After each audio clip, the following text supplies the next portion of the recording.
You're the exact opposite of the stereotypical rock star. Much better looking? Yeah, much better looking, of course. You're intelligent, you're an entrepreneur, you're well-read, you don't drink, you don't do drugs, you got a great family, you raise your kids the right way. I mean, you're the exact...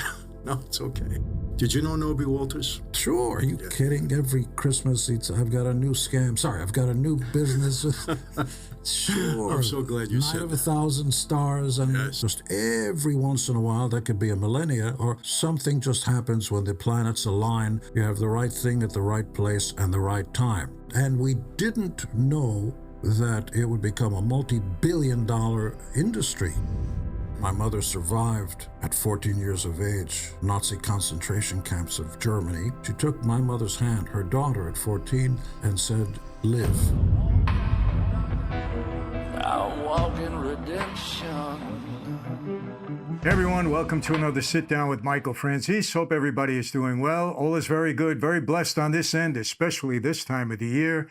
And as always, I give all the praise, honor, glory, and thanksgiving to our God for that. This is His month, December 25th, the birth of our Lord. I have a very special guest for you today. Everybody knows who he is, whether you enjoyed rock music or not. I wasn't a rocker. I was a Beatles guy back in the 60s and 70s, but everybody knows the band Kiss. Amazing band, one of the most influential rock bands of all times. They sold over 100 million records. I think they had 30 gold records, 14 platinum records. And all the original members, including Gene Simmons, my guest today, were inducted into the Rock and Roll Hall of Fame in 2014, I believe. And Gene Simmons, who is my special guest, you're going to love this interview. I sat down with him. We rapped for about 2 hours. Could have went on for 2 more hours, but he had to go. I had to go. But it was very, very special. And I know Gene Simmons going back about 25 years. My kids used to go to school with his kids. And you know what I really loved about Gene? Him and his wife, every Halloween, they would be in the haunted house and they would entertain the kids. The kids loved him. They'd be pretty scary. Remember Gene Simmons in Kiss? You know, he had that tongue that came out. He was known as the Demon. They had all the makeup on. The whole band was unique, but they were terrific. And, you know, Gene was part of that band from 1973 until 2023, I think was their last performance. And they were on and off through those years in different ways. But, you know, to last that long, unbelievable. Him and his partner formed it back in 1973. And he was just a great interview. He's not what you expect from the typical rocker. When you think of rock, what do you think? Oh, these guys were, you know, drug addicts and, you know, they were alcoholics and they stayed up all night and they had fun with women all the time. And that's what you think, the typical rocker. And that's true. You're going to get a real surprise when you listen to my sit down with Gene. He's a very intelligent guy. He's an entrepreneur. He's into a lot of different things. Extremely intelligent, very well read, very learned, and not what you would expect from a typical rock star. So I'm not going to get into it. I'm going to let him explain it, but I'm sure you're going to enjoy this interview. He's got tens of millions of fans worldwide, and I know they're all anxious to hear this. We've been talking about it a little bit. So with no further delay, my special guest, the one and only Gene Simmons from Kiss. I have a film company and a restaurant chain. Matter of fact, there are 2 at LAX and across America called Rock and Brews. I've seen them, yeah. Yeah, they do very well. We have 30 so far. Now we have casinos, Rock and Brews casinos, AI company, vodkas, sodas, wines, so a lot of stuff. You have wine. Yeah. I have wine too. Oh, it's a wonderful thing. And the vodka?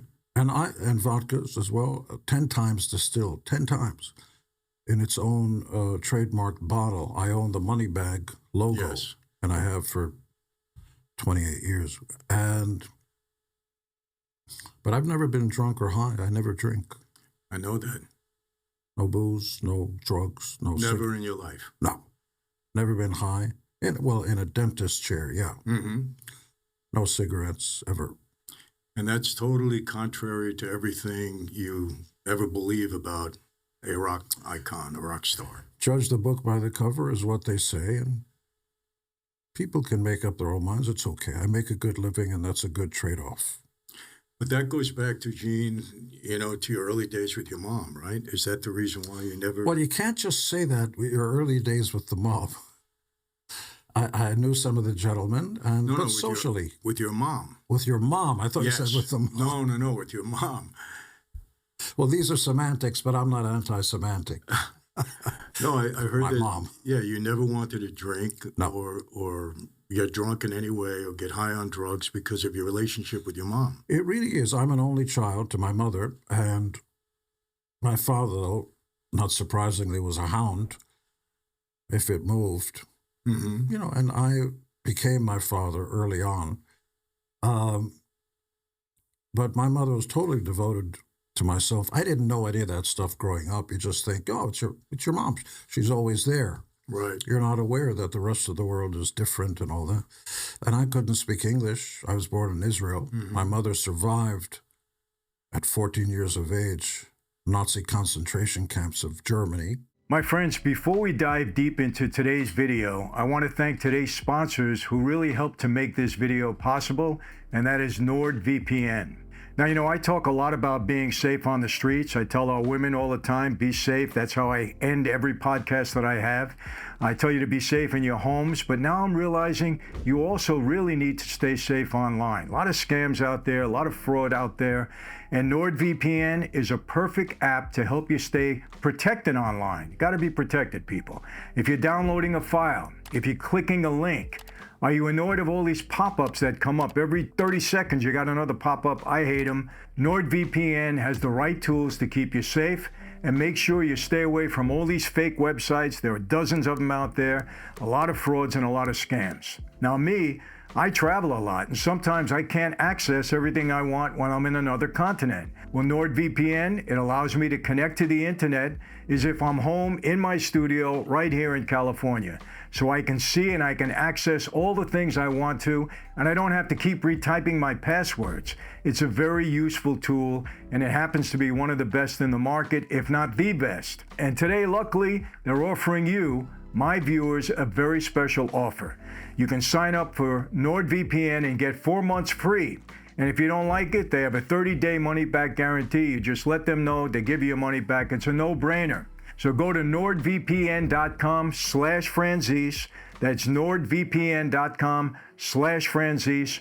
Redeem the special offer and stay secured online. And people, look, I was on the street almost 25 years. There's a lot of scammers out there, and now they got this internet scamming down pat. You need to protect yourself the same way you would in your home, on the streets, anywhere else. You don't want these people taking advantage of you. So, nordvpn.com, go to it, get my special offer. It's an offer you shouldn't refuse. All right, let's get back to today's video. And I think you have to tie Germany and Nazi together. They can't stand beside, because it was invented there, and the entire population, hook, line, and sinker, went for it. It was a decade or more of madness. At any rate, she had such a bad early childhood, such a bad life. I didn't think I had the right to disappoint her. You know, I did a paper early on in college, and strangely, maybe, in hindsight, I thought, that's a strange subject. It was about real killers, real bad guys, some psychos, serial killers, and so on, and they get sentenced to death in the days when the death penalty was more prevalent. And the subject matter that comes up most universally anywhere in the world is their mother. Either they forgive him or they talk, or right before, Mom. Really? Yep. So you're showing that our moms obviously have tremendous impact on us. Well, she was always my moral compass. If my mother hadn't been there, I would have gone to the dark side easily, because, at any time your friends are outside smoking, drinking, but hey, let's go, you get in trouble. My mother always had a different point of view, and I kept going to the library every day after school, and I got that from my mother. She said, you're going to either work with your hands or with your brain. If you don't want to work with your hands and get tired and not make a lot of money, if you work with your brain, you're going to make a lot of money. You have to go to that house right over there, and everything is free in there. She told me about the library. In a real way, it's the house of God. All information ever is available there for free, and it's up to you. And now, of course, it's available for free right here. Exactly. And this was in Israel, or when you came Here. to America? Yeah, here. You came I here when you came were 10 years old, right? 8. I'll do a joke. I was 8 before I was 9, Michael. That's, Yeah. Okay.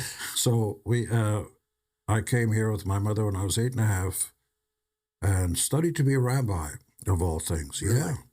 Yep. And, my mother did the right thing just to keep me off the streets. So pretty much 24 hours a day I was in this place. Half the day was, the Bible and all that stuff. Then the other half of the day was English and history and all that. And we would finish 7:30 at night. This is a yeshiva. I speak Hebrew and some other languages as well. And I had some time before the 7:30 and the 9:30 class, which began 9:30 p.m. This was very strict, like 6 days a week, not 5. And I'd go to the library, which was across the street, a block away. And I couldn't believe it. You could watch TV, you could read newspapers. I'm the only guy I ever met who read the Encyclopedia Britannica cover to cover. So I'm a real bore at parties. I start talking about the Australopithecines, otherwise known as Australopithecus africanus, which was later changed to Australopithecus afarensis, which was discovered in the Olduvai Gorge in Tanganyika by L.S. Leakey. You lost me on all of that. Of course. Yes. Wow. Let me ask you, I've never spoken to a Holocaust survivor. How did that impact your mom? My mom always struck me as, we like to think of our mothers as angels, as beyond. My mother was. She lived to be 94 years old. She saw her whole family destroyed in front of her. Her mother, they took the oldest and sent him, to the showers to be incinerated. They dropped gas canisters naked. And my mother's mother, my grandmother, who I never met, took the hand of her mother. She would not let her go to her death alone. She walked with her, even though she didn't have to. Might have been a matter of time where the next age group. About the only thing I could get out of my mother was she took my mother's hand, her daughter at 14, and said in Hungarian, I speak Hungarian, live. Like, survive no matter what you do. And that's what my mother, I never met any of my grandparents or anything. We didn't. One out of every 2 Jews that lived in the 20th century were incinerated in a matter of about 4 or 5 years. Unheard of in history. By the way, it's not often talked about, but 2 million Catholics were incinerated. Political prisoners, gays, the Romani, who were like the gypsies of Europe, anybody that the Nazis perceived as subhuman or people they didn't like. They just wiped them out and then tried to hide it when the Allies came, especially when the Americans came, by trying to kill as many as possible, not leave any. And by the way, the people, the wives and the children, there were schools and everything, right outside the concentration camps. And the people that lived there went to school, restaurants and everything, had normal lives. The children would play outside, never mind the dust and the particles that were coming down from the incineration camps. And astonishingly, they kept saying when they were put on trial, the wives and sisters and daughters of these guards, these Nazis, we didn't know that. We didn't know what was going on, despite the screams and the dust from the bodies that were falling. Yeah. And did your mom survive as a result of the war being over and her being released? If you've never seen a movie called Sophie's Choice, you should, because that's almost exactly what happened to my mother. Really? My mother was at a very young age interested in fashion and everything, so she went to what's called a friseur like hair, makeup, and stuff like that. So she went to school for that.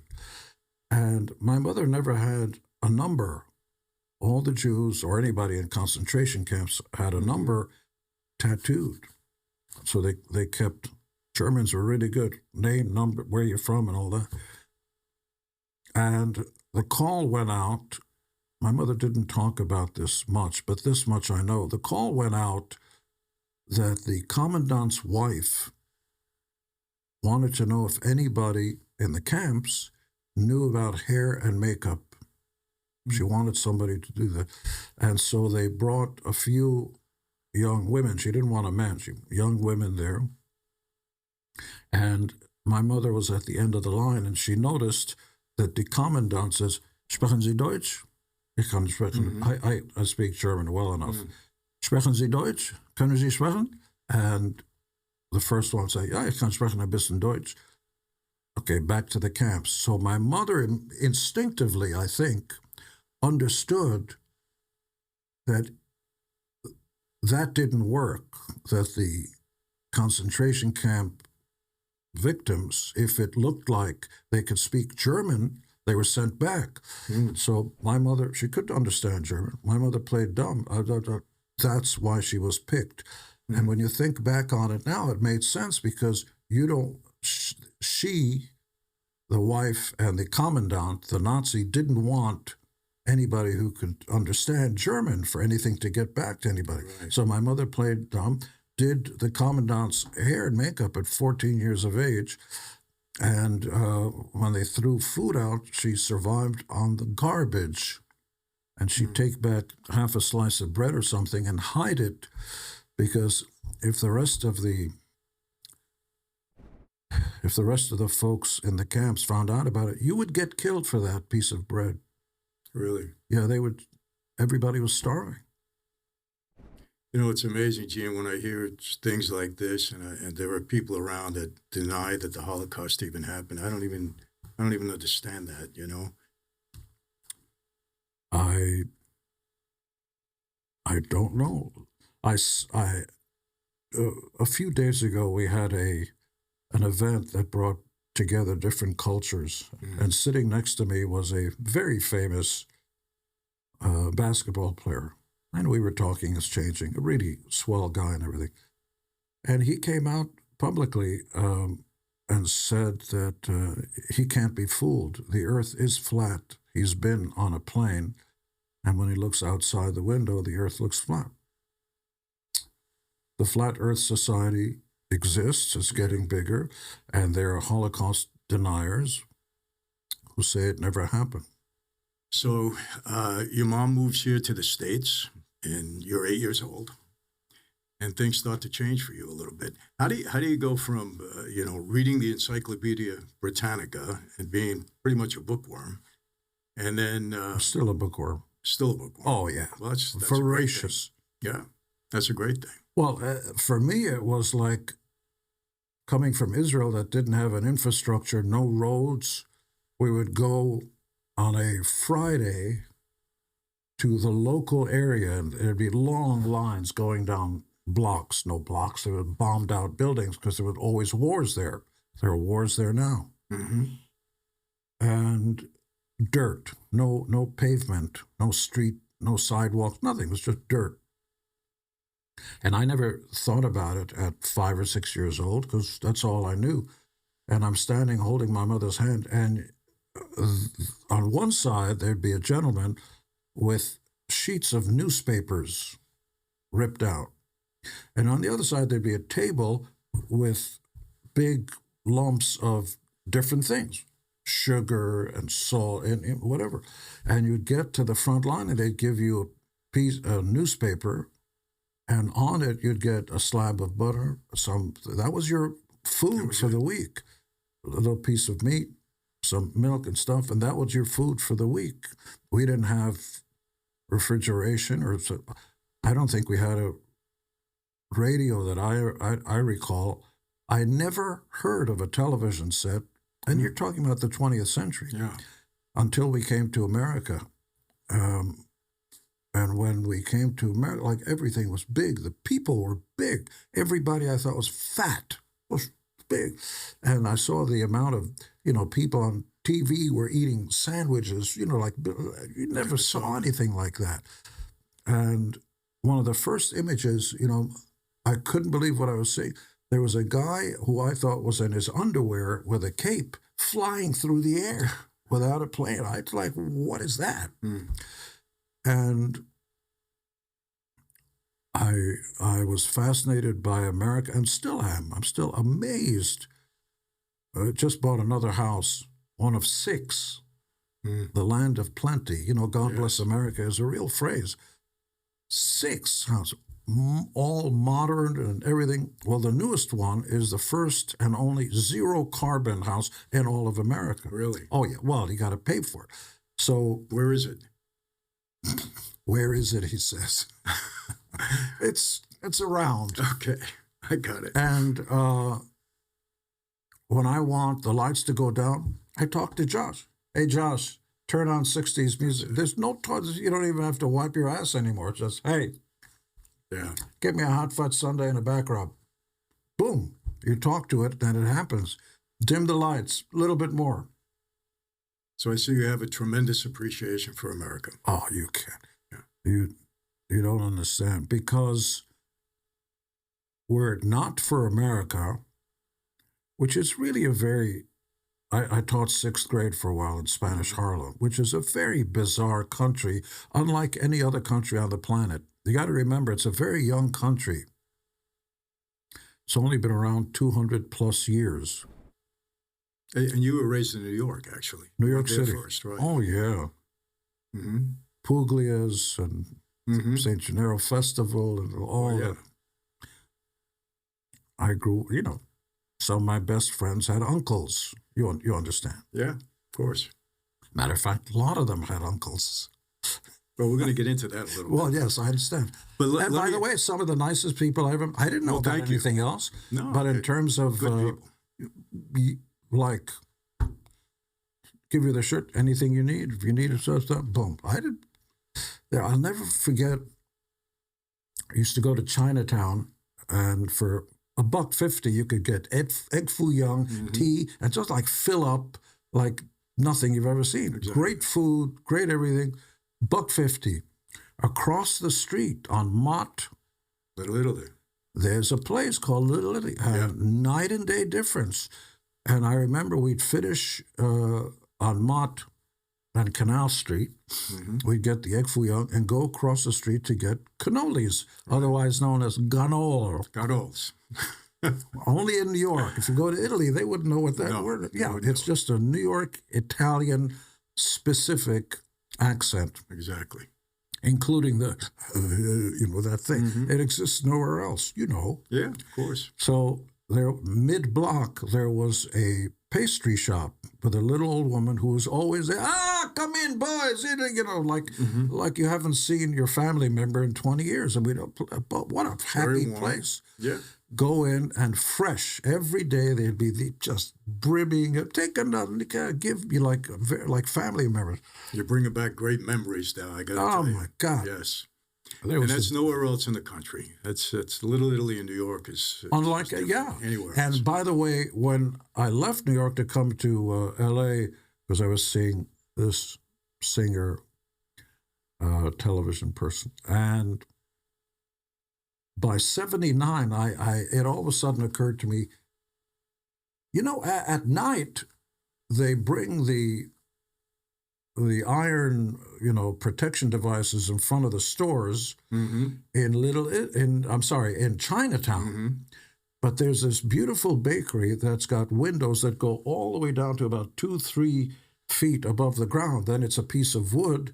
You could easily break through there and stuff. Why don't they ever break through? It was explained to me by somebody I met, a gentleman who was in the business. He said, no, you don't want to do that there. I said, well, why? He goes, sometimes people get lost. They can't find their way home. So crime? No crime in that neighborhood.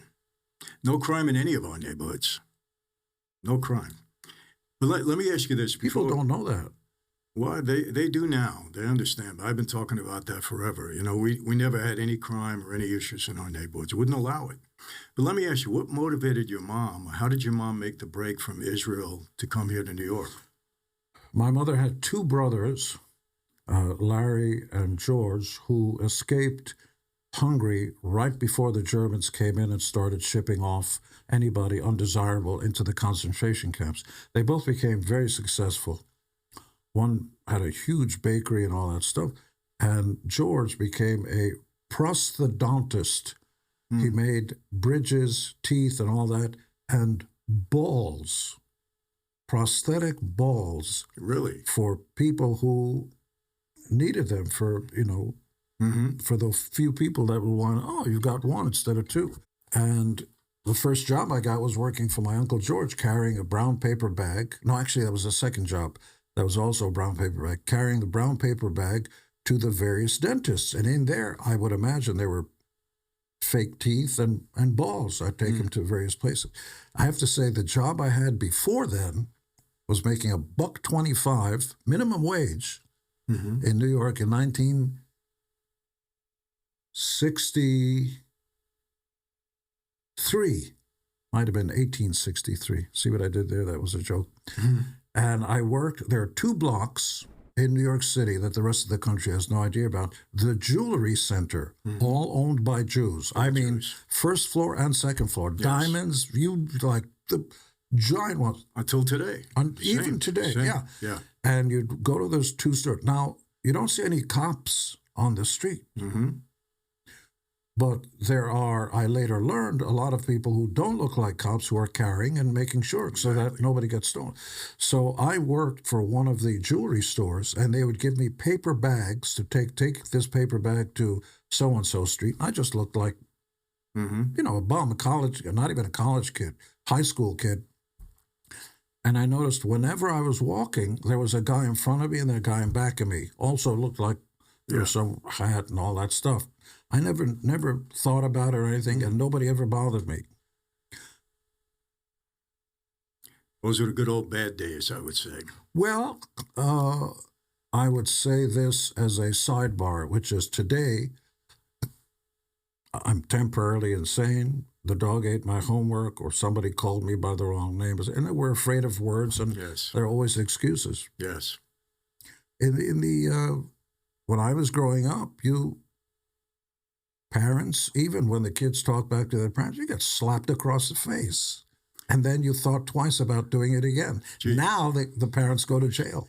Gene, I remember, I was in Catholic school from kindergarten right through high school. By the way, you're not allowed to say Catholic. By edict of Caesar Constantine at the Council of... You are well learned. Oh, it was supposed to say Roman Catholic by the first Caesar, Roman Pope, Caesar Constantine, Constantinople and all that. It means literally the Roman universal religion. Catholic in Latin means universal. No mention of Jesus.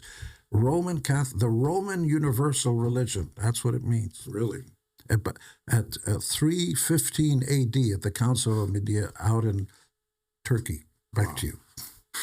Well, listen, in Catholic school, I remember I had rough conduct. I don't know why. I'm a pretty good student, but my conduct was always questionable. So I remember I get called, the principal calls my mother. She comes in, and I remember her saying, my mother telling her, hey, if he gets out of hand, do what you got to do. You got to slap him. You got to put him, it was different back then. Today, you go to jail for that. But you know what? I mean, I appreciate it. Because I grew up with discipline and authority, understanding what the respect was all about. It was different. I'm not saying we should do that now, but it was just different. I think we should do that now. I believe that if you walk up and down the streets of Beverly Hills, there are a lot of celebrities. May I use the French phrase? These kids are fucked up. Yeah. Drugs, rehabs, and all that stuff. Because it's allowed. You're rich, you're famous, you've got food in your belly and a roof in your house. They backtalk, they roll their eyes when they slam the door in their rooms. There was no such thing when I was growing up. You didn't have a room. The food you ate and the room you lived in was, I'm going to get in a lot of trouble, but I could give a fuck. That's true. Absolutely. When you put your hand in fire and it hurts, you may think twice about doing it again. And wait until your father gets home used to mean something. Absolutely. And so there are lines, and as kids, I'm not Dr. Spock or anything, I don't mean Star Trek, but Yeah. this shrink who changed the relationship between parents and their kids, there are no lines. You sit down and you negotiate with kids. Since when? Their brains they're not formed until they're 25. I know. I know. I hear that, and I think of the things that are allowed today, gender affirming surgery in minors and things like that. I just don't understand it. I think it's wrong, and the unfortunate thing about it is, even if it's permissible by law, it may or may not be, is you can't change your mind once it's done. No, it's permanent. Let me ask you this. So you come here to the States. When did you start to realize that, hey, music was something that you were going to pursue? I never cared about, the first music I heard, because we came here in 1958, was black music. Chuck Berry, Little Richard. I couldn't understand the words. But wop, babaloo, wop, wop, bam, boom. It wasn't even language. It was just a feeling.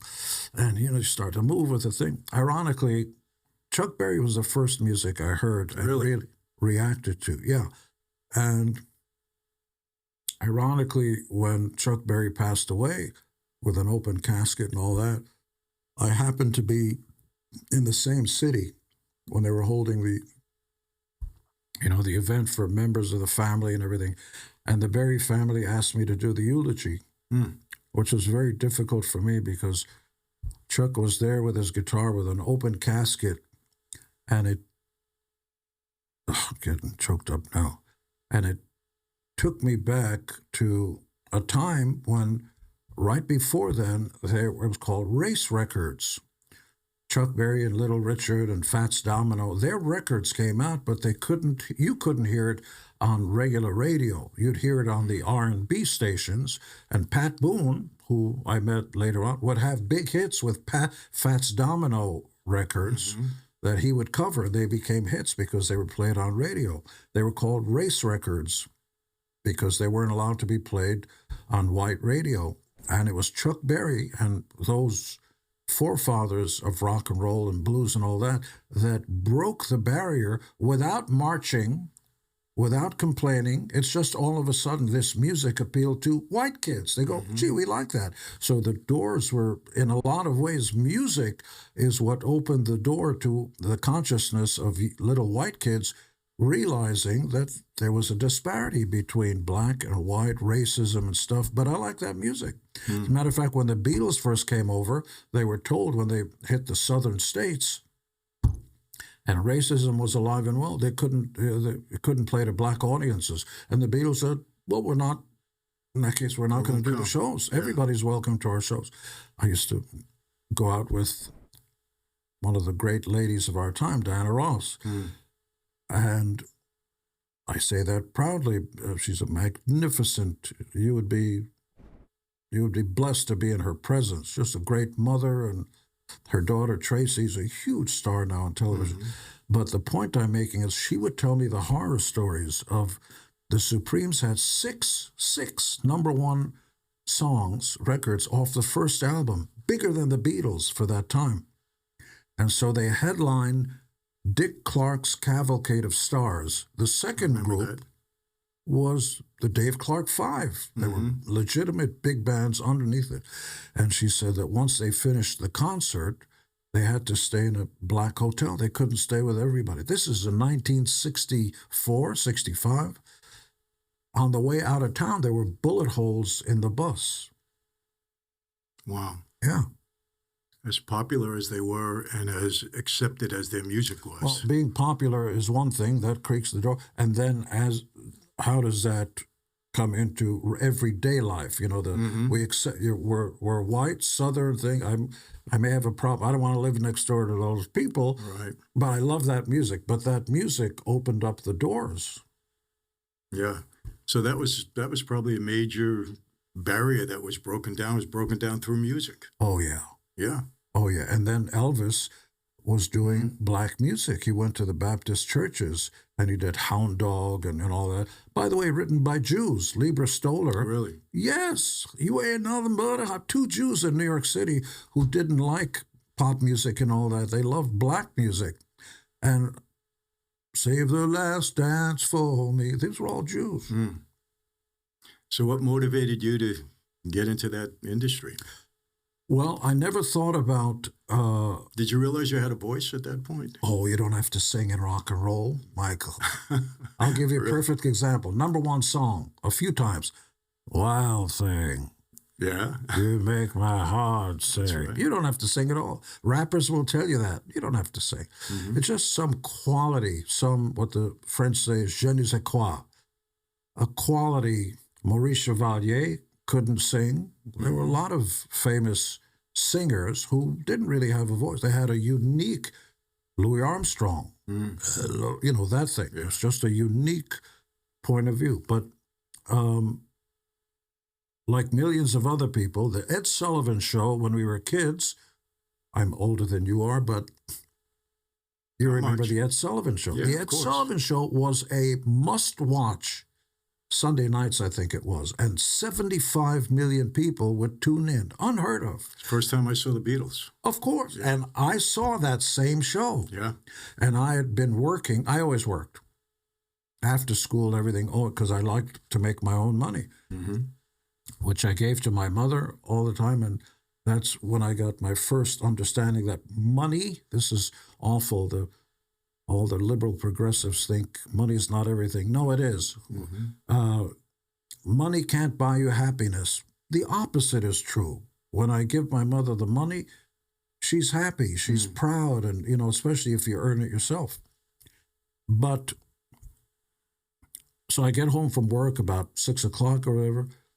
Yes, I worked on Sundays, and I sat in front of the TV, and my mother brought me one of these stand-up things with an X, so you could put your food tray. And we had TV dinners. Kids have no idea what that was. You go into the freezer. What's a TV dinner? Yeah, it was great. You just put it in it comes out of put it in the oven for a few minutes, and That's you got a full You meal. got mashed potatoes, peas, Full meal. and Yeah. meat. Everything's right there. Yeah. Even dessert. Yes. And because my mother, she's been working 6 days a week, so she didn't have time to cook. You just put in a Right. TV, and they were called TV dinners. TV dinners, yeah.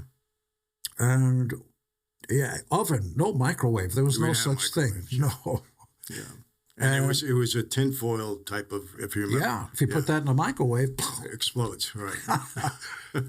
So We're really showing our age now, but that's okay. proudly. Yes. Yes. And I'll never forget this. Usually there's an elephant that comes and poops on the stage, or Topo Gigio, hello, Eddie, it's a kind of cavalcade of this and that. And then he goes, ladies and gentlemen, the Beatles. And then they come on. And, I was frozen first by the imagery. I didn't understand the music. There was a lot of jingle jangle and these great harmonies. And I couldn't read. I was just too mesmerized by the fact that the audience, especially girls, were screeching out like nothing I ever heard. I'd seen Elvis Presley and all that. Nothing like that. You couldn't even hear the song. Let me ask you, did you go when they first appeared at Shea Stadium in New York? Were you there that night? I was there. Sadly, I was not. I was coming, my hand to God, I was coming home from work, and the elevated, which was the subway, when it got to Flushing, became above ground. Right. And when the doors opened, I was looking out at Shea Stadium, at the Shea Stadium stop, and I heard everybody screaming, but I was going home. Gee, let me tell you, my dad got me like front row seats, right? I was in the front row. I swear I did not hear a word of the song. That's how much the screaming was that night. It was unbelievable. Insane. But I was a Beatles fan. I love the Beatles. They were like, wow. Who doesn't? Yeah. Insane. Yes. The Beatlemania. I know there are very popular bands and everything, and Taylor Swift was kicking ass, and more power to her. But I'm telling you, The Beatles are there's never been anything like that. Yeah. Not even Elvis. Yeah, you think so? Well, I know it for a fact because Really?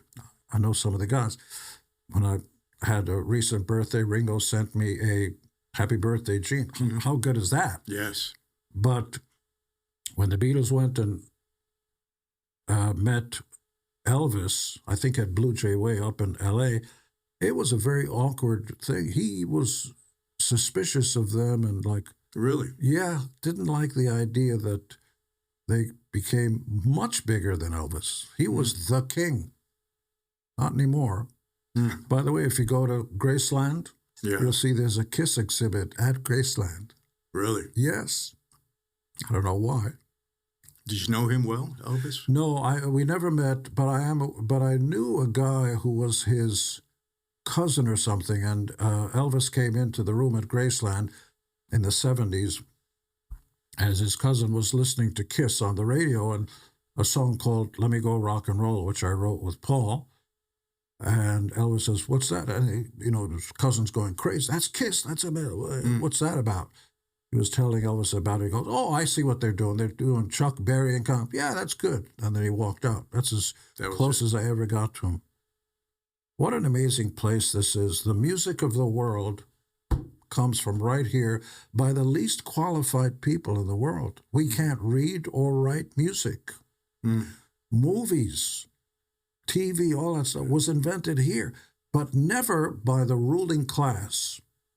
If it wasn't for Italians and Jews and black people, they wouldn't have any culture. The entire movie system was invented by Jews. Yes. Every single movie studio, Paramount, Universal, Warner Brothers, you couldn't pronounce their real names and all that stuff.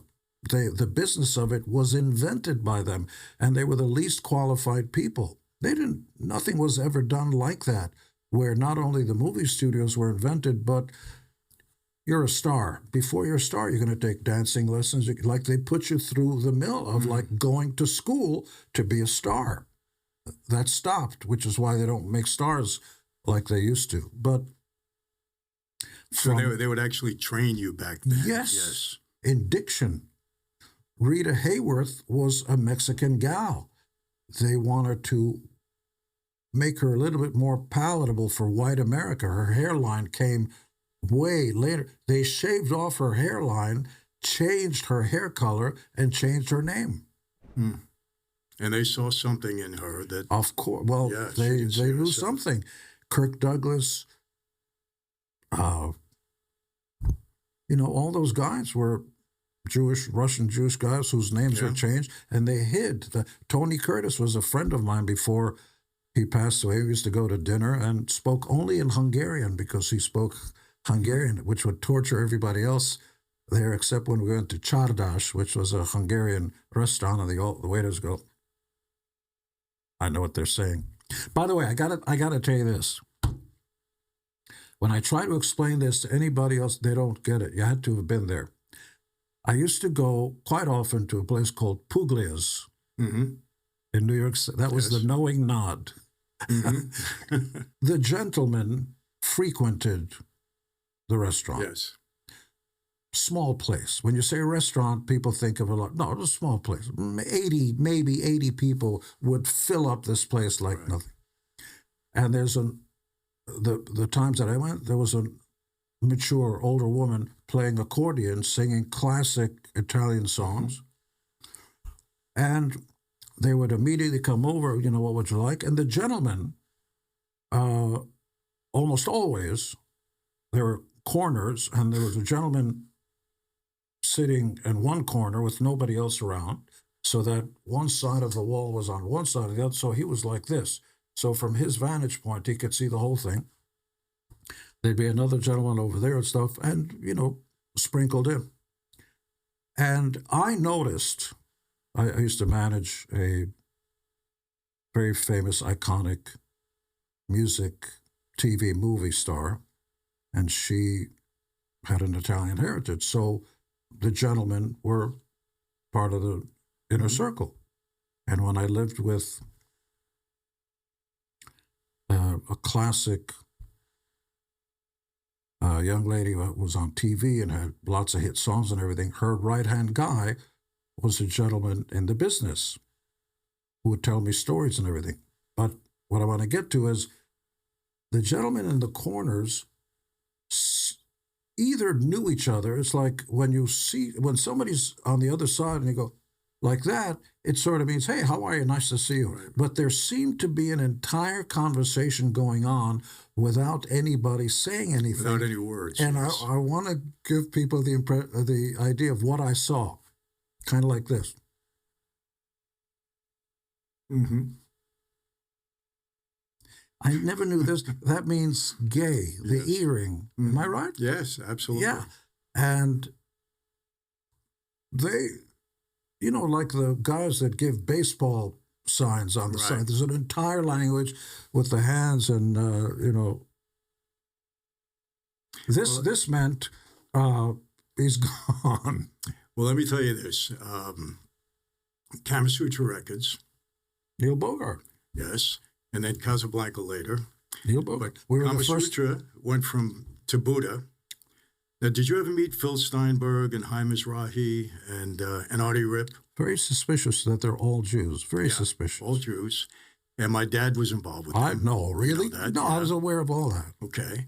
And I remember a conversation. I used to go up there quite a bit. I loved going up to their offices. It was exciting. My dad would take me up there. And I remember a conversation, and I was young, and Dad was talking to Artie Rip, and I think Hy was there also. And they were talking about Neil Bogart, who had gone out to California and started Casablanca Records. And that's where you got involved with Neil, First right? At act Casablanca. on Casablanca Records, Yeah, yeah. the first one. And my dad was kind of questioning, why is Neil out there? Are we still in touch with him? It was something to that. I don't remember the exact conversation, but I don't think my dad had anything to do with Casablanca. But Buddha, yes. Not initially, but Neil afterwards, well, during Casablanca, because he was an independent. Mm-hmm. Originally, it was through Warner Brothers, but they didn't believe in it, so he went independent, Right. which means he had to call the local distributors to get his records out there. First Kiss, then Donna Summer, then everybody. Mm-hmm. He was running out of money, so there were gentlemen who came to his rescue. Mm-hmm. So he was beholding to. I say gentlemen. I don't like the boys. Mm-hmm. And if it wasn't for them, he'd be out of business. Yeah. But they treated him well. And Very well. Yeah. And I met them all throughout. Yeah. We'd have dinners and everything. You don't talk about business. How's your kids? Oh, Yeah. let me show you. Yeah. And for some reason, people think that they always put the arm on guys like that. And, that we didn't treat people right in the industry back then. It wasn't true. There's a very strange thing about, and I'm not the expert of the voice of anything, just what I see it from my perspective, and that is, there is a phrase called stand-up guy Mm-hmm. that's used, that I've heard used Quite a bit. supposedly in the business, and that means something. The words mean something. And Jews have a word, mensch, and Italians have a word, and there's a word that says Mm-hmm. a man's word you can take to the bank, kind of a thing. And then you've got the rest of the world where what you say can be taken anyway. So all the time, the Wall Street guys that rob everybody, Madoff and all those guys who stole $76 billion. But I think it's worthwhile to notice that the guy's name, at least if you believe in truth in advertising, his name was actually Madoff, and he did fucking made off with everybody's money. Yes, he did. $76 billion. Right under the nose of the SEC, who investigated him how many times? How many times? Or for how many years? And he got a clean bill of health, or somebody was on the take there. It was one of the two. Or a Or combination. both. Or a Or combination. both, yeah. So let me ask you, the whole KISS phenomenon, which it was, how did you get that started? What was it that? Scientists talk about this kind of a thing, and there is such a thing as singularity. Things just happen. And that means that it doesn't happen often. Just every once in a while, that could be a millennia, or something just happens when the planets align. You have the right thing at the right place and the right time. The first right thing in the right place and the right time was when I met Paul Stanley, my partner, who knew stuff I didn't know, and hopefully, at least he told me, I knew stuff he didn't know. And then 1 + 1 = 3. And then we decided to put together the band we never saw on stage. And it's worth noting, we looked at it visually. we wanted to get the songs and everything, but we noticed that the bands we liked, The Who and Jimi Hendrix and, the Beatles, had unique visuals so that, if you closed your eyes, you saw it. And there were lots of hits on the radio where if you closed your eyes, you couldn't tell. Foreigner was a very good band, had a lot of hits. You close your eyes, you have no idea who's in the band, and you don't care. Right. And predominantly, that's the thing. Mm-hmm. And so we wanted the visuals to be part of it, and we didn't know that it would become a multi-billion-dollar industry. Everything, Kiss continues to be. Everything from Kiss caskets and Kiss condoms. We'll get you coming and we'll get you going. See, that was a joke. Yeah. See, you catch that? I got it. I'm sure everybody else will get it too. I've said that many times before, but it's actually true, literally. So once we got Ace and Peter, the two original guys, and it's worth noting, Paul and I went to see Peter play in a gentleman's club, very small, but where they went.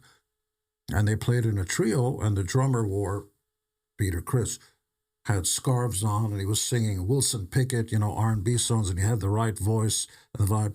The rest of the guys on stage, could have been the guys that would wait for you outside to pick up a few bucks. They didn't look like musicians, but this guy, So He that was stood out. Pardon? He stood out big time. Yeah, and he had the voice and the attitude. So the band started, but not everybody has the genes. Not everybody can run a marathon. There are some people whose genes, whose DNA, are more akin to running a short race, just full, which is why very few bands last a long time. The Beatles lasted 7 years. Mm-hmm. Shockingly. We've been around 52 years with different members and all that because not everybody lasts.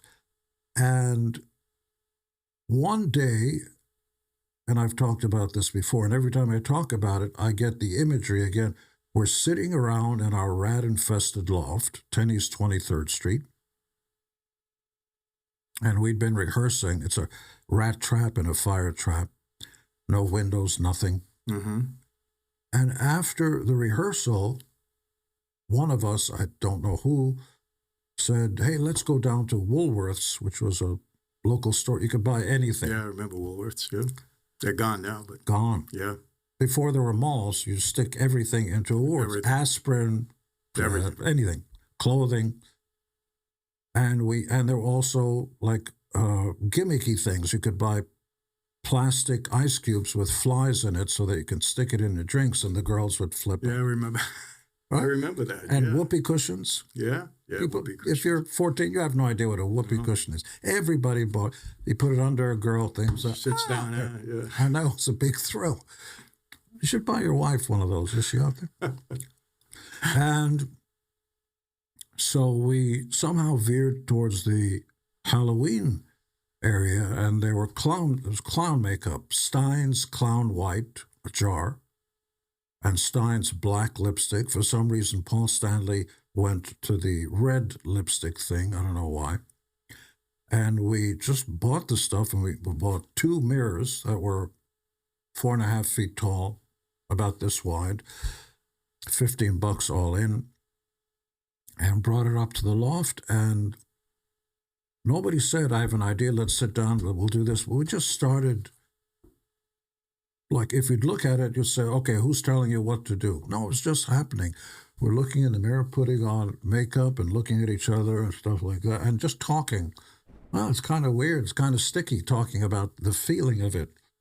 And then we started drawing designs around the eyes and looking at each other and stuff and getting off on it kind of as it was happening. And Peter Criss liked cats, he was doing that. I was always fascinated by horror movies and sci-fi, that imagery. And Ace always talked about that he's from another planet and stuff. His equilibrium was not all that good, so he would often fall or whatever. So he thought of himself as a spaceman. And Paul Stanley originally the makeup was a round circle or black around his eye. And we looked around and go, what the hell is that?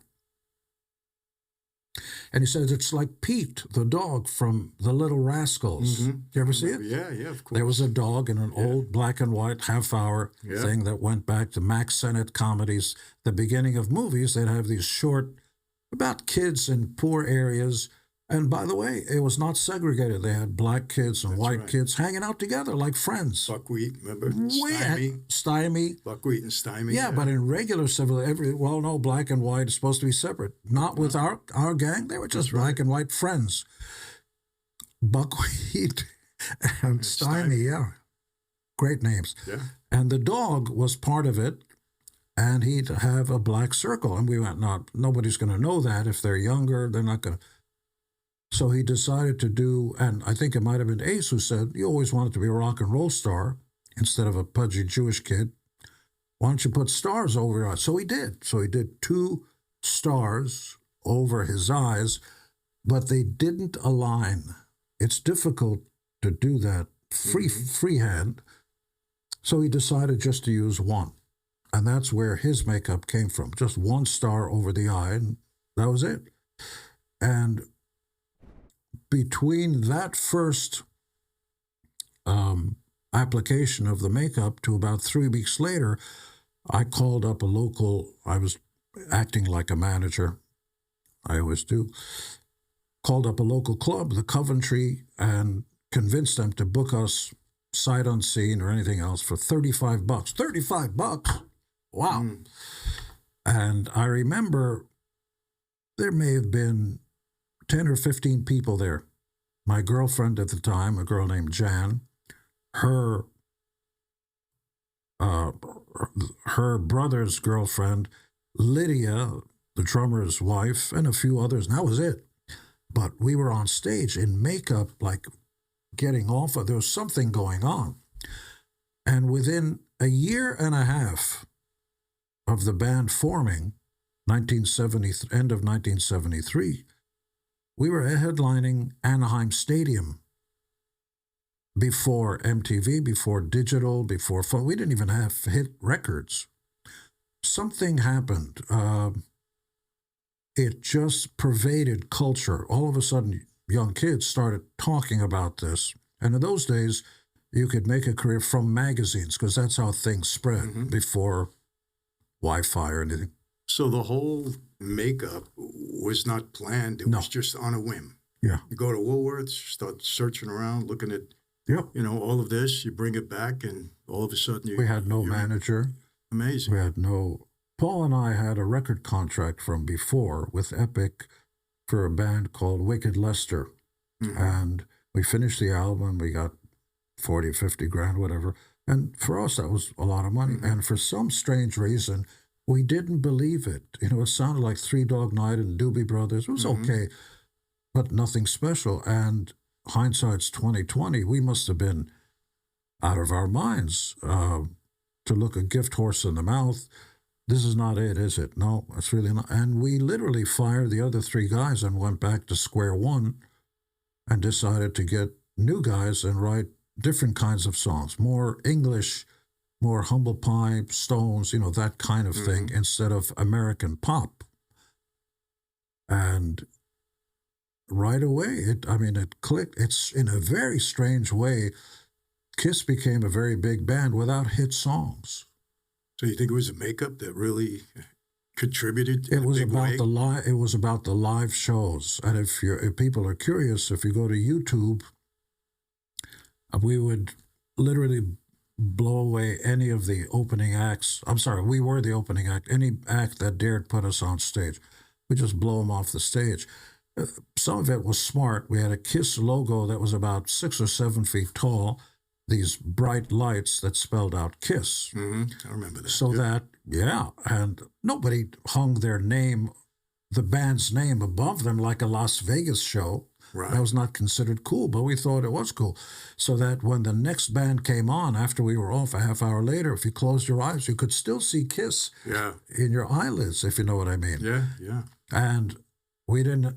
They didn't have enough time to clear the stage and lower the. So while they were on, the KISS logo was still on stage, and all kinds of those kinds of tricks. And very quickly, we ran out of bands to open up for. They wouldn't take us on.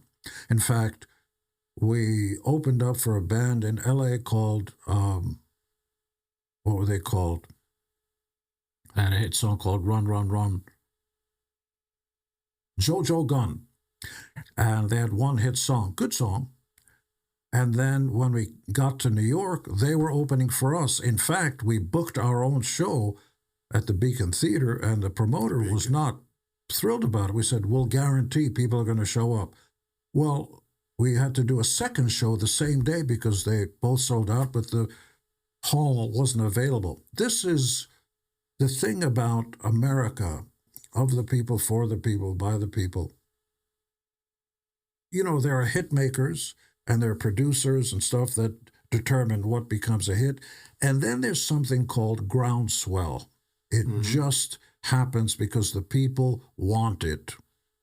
There was a guy I used to know at Geffen Records named Ed Rosenblatt, and they picked up a local band called Nirvana. It started to make a little noise, but it was suspicious because no hit songs, no everything. They just looked like bums and loud, boisterous music. But he noticed it was happening, and he had a meeting with the rest of the crew in the office, said, if I hear any one of you ever call a radio station or a newspaper about Nirvana, I'm going to fire you. In other words, don't stand in the way of this integrity, honesty thing that becomes from the people so that they don't feel manipulated. Because marketing means manipulation. Right. So that you remain, so that you keep the honesty and the integrity of something, that it's the people who decide. That's what happened with KISS. Wow. Amazing. And you know, Gene, you're the exact opposite of the stereotypical rock star. The exact, because you Much are, better looking. you're much better looking, number one, of course. But you're intelligent. You're an entrepreneur. You're well read. You don't drink. You don't do drugs. You got a great family. You raise your kids the right way. I mean, you're the exact. No, it's okay. It's okay. Give it to charity. It's all right. No, but you're the exact opposite of what anybody would think. You know, the normal rock star is. It doesn't matter what people think. Most of us spend our lives trying to, which is why we all buy mirrors. We try to figure out what it is that's going to curry the favor of everybody else. Well, listen, I remember our kids went to school, the same school. Yeah. And every Halloween, you and your wife would be in the haunted house, and you'd be entertaining all the kids. Entertaining, scaring the bejesus out of them. Yes. Oh, yeah. Nobody wanted to go in there, remember? Oh, yeah. I know, my kids would come out practically crying. Love that. Yeah, it was great. Well, you're the exact opposite, and, the exact opposite image. And now you're in business. Well, you've been in business for a long time. With all these different things you got going on. You got vodka, you got the brand Moneybag. Sodas, how long has you had that Moneybag brand? That was you created that brand, yes. Right? I started signing my name, the S with the 2 slashes through it, just on a whim, because I thought I was being a wise guy. And then we brought out jewelry with our signatures so that the kids could buy jewelry and everything. And then I thought, well, why not try to trademark, see how Gene, and then Simmons with the 2 S, and it was allowed. And so that opened the door a little bit to, gee, I wonder what happens if I put a money bag around the $ with the 2 slashes. And the government, the Library of Congress and so on, allowed. So the money bag logo, which everybody knows, that Scrooge McDuck and everybody uses, but I own. I've owned it for about 30 years. Yeah. In fact, later on, I was able to trademark, I know this sounds crazy, the Japanese currency, the yen. I own it. I'm the only human being on the planet who does. The yuan, the Chinese, which is very similar to the Japanese one, as long as it's in a money bag. I own the euro. Yes, I do. I'm the only person on the Really? planet. If you put it on a bag, that logo that you know of, that looks like the dollar sign, the pound sign, I own it by approval of the European Union. Really? So you can go to shopgenesimmons.com. You can get sneakers, backpacks, whatever you want, with your logos, that whatever logo you want on there. And only I can do that. And there's no sign of you at this point slowing down. Why? Yeah. What are you going to do? I mean, I know it's someday, at the end, the race is going to be done, but they're going to have to drag me kicking and screaming. I don't know about you. I mean, I think I do. But if you're running a race, and in some ways life is a race, and you see the finish line coming up, what do? Slow down, or do you speed up? Speed up. That's what I would do. Yeah, I'm the same way. You're right. Not everybody does. They go, okay, I'm going to retire and slow it down. No. You slow down, your heart rate starts to go down, and then you die. No, I agree Your with you. brain deteriorates. They keep telling you, keep doing crossword puzzles, it's a muscle. You got to keep using it. Absolutely. Your schmeckle, too. And now you got a film company, and I think I reminded you maybe 25 years ago. I came to your house. You invited me to your house in Beverly Hills, I think, at the time. You had this beautiful room with all your Kiss memorabilia in there. And we sat down for about 45 minutes, and you said, I want to make a movie on your life. I don't know what happened after that. Who knows? My life was crazy for a while, but you're in the business now. And I read somewhere you want to do 25 films over the next 5 years. Everybody, you make plans, and life is what happens to you while you're busy making your plans. But since we talked, there were a few movies that came out, Detroit Rock City at New Line, and a few others. Then I started another film company, and this new one, Simmons Hamilton, the first movie is called Deep Water, which is an action thriller with Sir Ben Kingsley and Aaron Eckhart. Rennie Harlin's the director, action guy who did Die Hard, some other stuff. And a second film with Bella Thorne and Mel Gibson. There are other things we're looking at right now.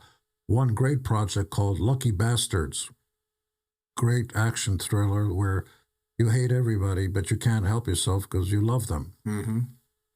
It's a really interesting thing about bad guys in films. If they're done well, you know they're bad guys. But you like them. But you like them. Godfather. I was just about to say. Yeah, of course. There's something about the personalities that connects family, most importantly. Mm-hmm. And it's a very bizarre thing, but you have to, that's why he's a bad guy, he does bad things, and all this stuff is bad. Unless and if you've got a three-dimensional point of view where you make them real. Even T-Rex, the greatest predator of all time, was actually a loving parent, would take care of its eggs. It's like you got to be three-dimensional about it. So those movies are coming out. There's going to be a cartoon show. Kiss was actually sold, the underlying rights and everything, to Pop House, which is a massive company out of Sweden.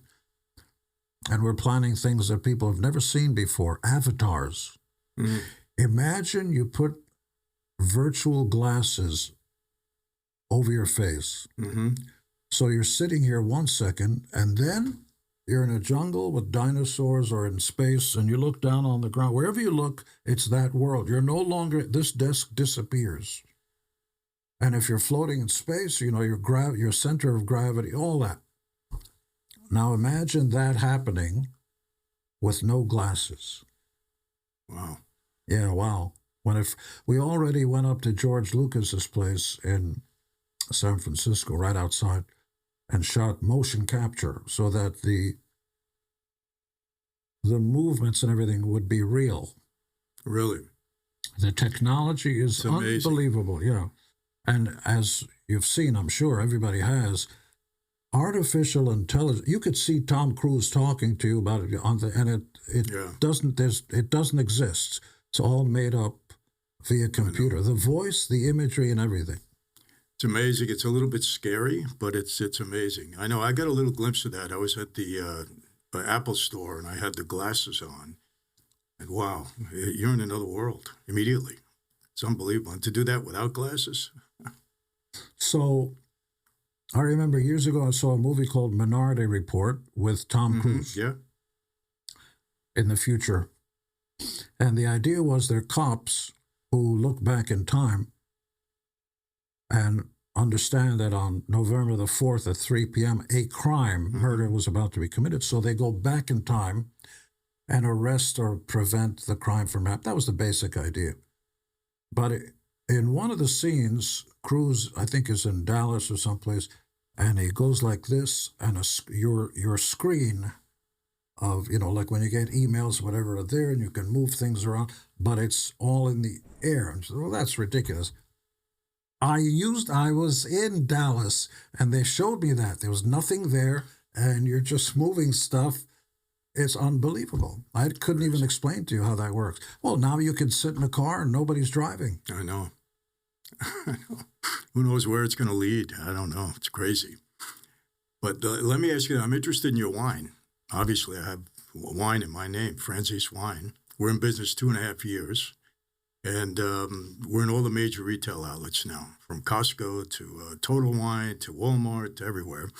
And a lot of effort put into that. So where is your wine now? Is it sold everywhere? No, just launched in Europe because they come from the vineyards of Europe. And as you may know, you can't call a wine a Bordeaux or something unless and if it comes from that area. So the words, if it's called a Bordeaux or something, has to do with what part of Italy or France or something it's grown. People don't know that. And then there are different grades, and it's got, the quality of. So it just launched in Europe and coming shortly to America. The vodka and the sodas are practically everywhere, but I want to show you See, our wine comes from Armenia. Ah. Yeah. The oldest vineyards. And why is that? The oldest vineyards, it was my partner is Armenian. His uncle has a vineyard in Armenia for the last 25 years. And the story is this. They came to me to brand it in my name because the story is when Noah's Ark landed and the flood subsided, they landed at the foot of Mount Ararat. And that's where the first vineyards were planted under the new civilization. So my story is kind of a transforming story. So they came to me to brand the wine in their name to bring it here into the United States. And we've been doing pretty well for the past 2.5 years. A lot of work into it, but we're in 12 states now. We'll be all over the country. Fantastic. Yeah. Oh, that's great. And how long are you in business with this? My European product, I separated non-cross collateralized models. So the wines, if I keep this on, it'll go bing, bing, bing. The wines are my European partner, Chris, who's excellent. He's in distribution. And the vodkas are with a Canadian team, and the sodas are with guys in Upper New York. This is next. They're going to be energy drinks. I own that logo as well. Oh, that's great. Yeah. Is that out yet, or is it coming out? Coming.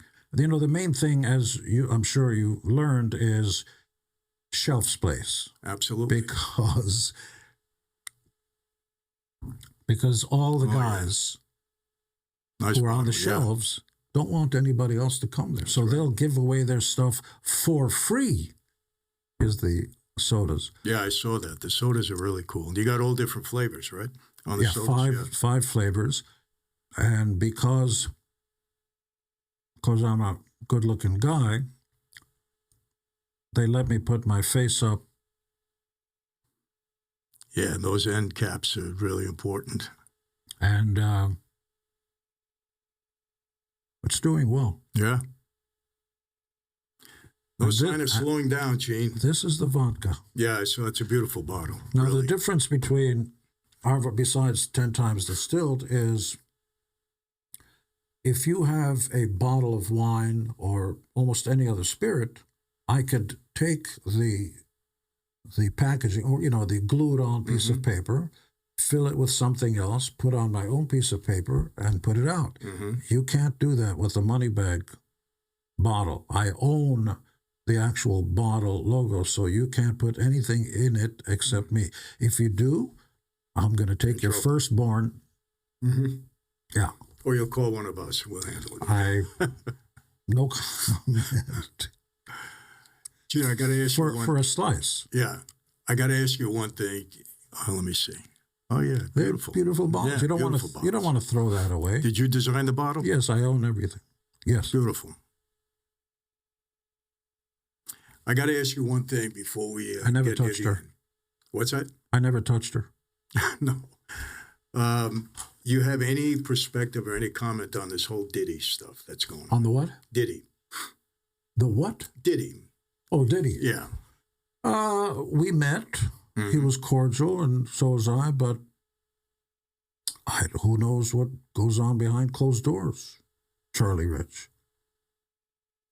I don't think it's fair to comment if you weren't there or know anything. Good. I mean, there's such a thing as presumption of innocent, and more than that, I don't know. Well, I agree with that. There's a lot of people talking about it, and who knows where it's going to lead, We don't know. I have no idea. All right. And by the way, I have different points of views about, not talking about Diddy, about consenting adults, of a certain age, or if there's a gray area, that's one thing. Mm-hmm. But if you're talking about underage, that's a different thing.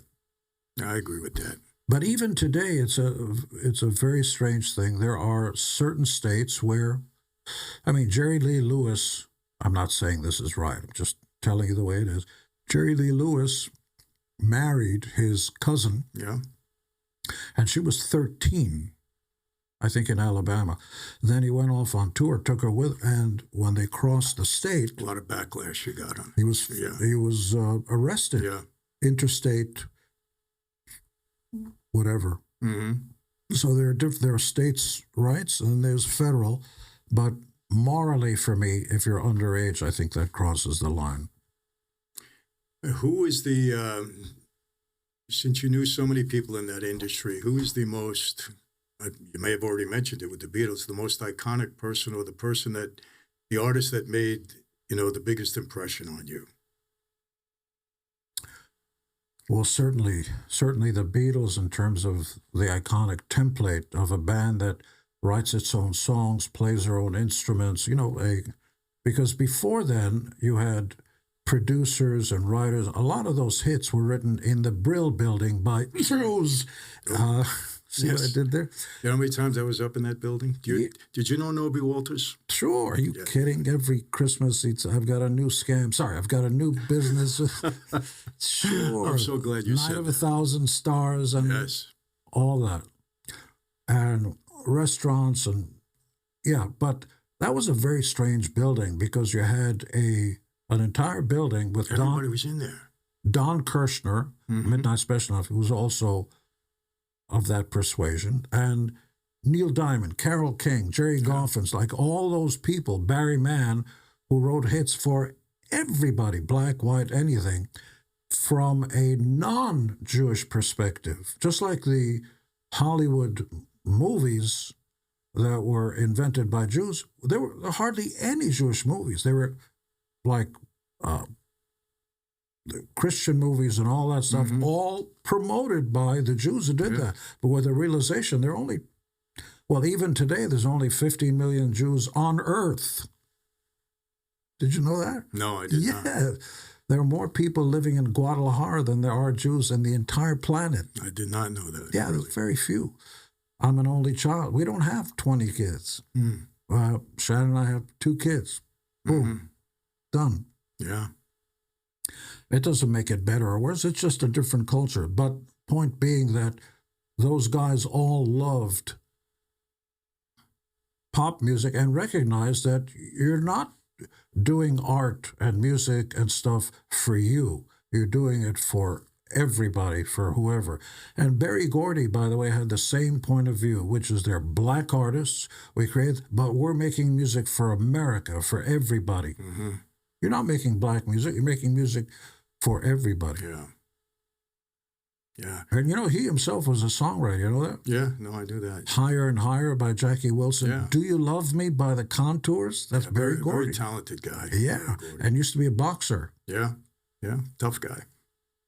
I love going up to that brill. I met everybody up there when I was a kid. Didn't realize, what they would turn out to be, but it was an iconic building. But Everybody.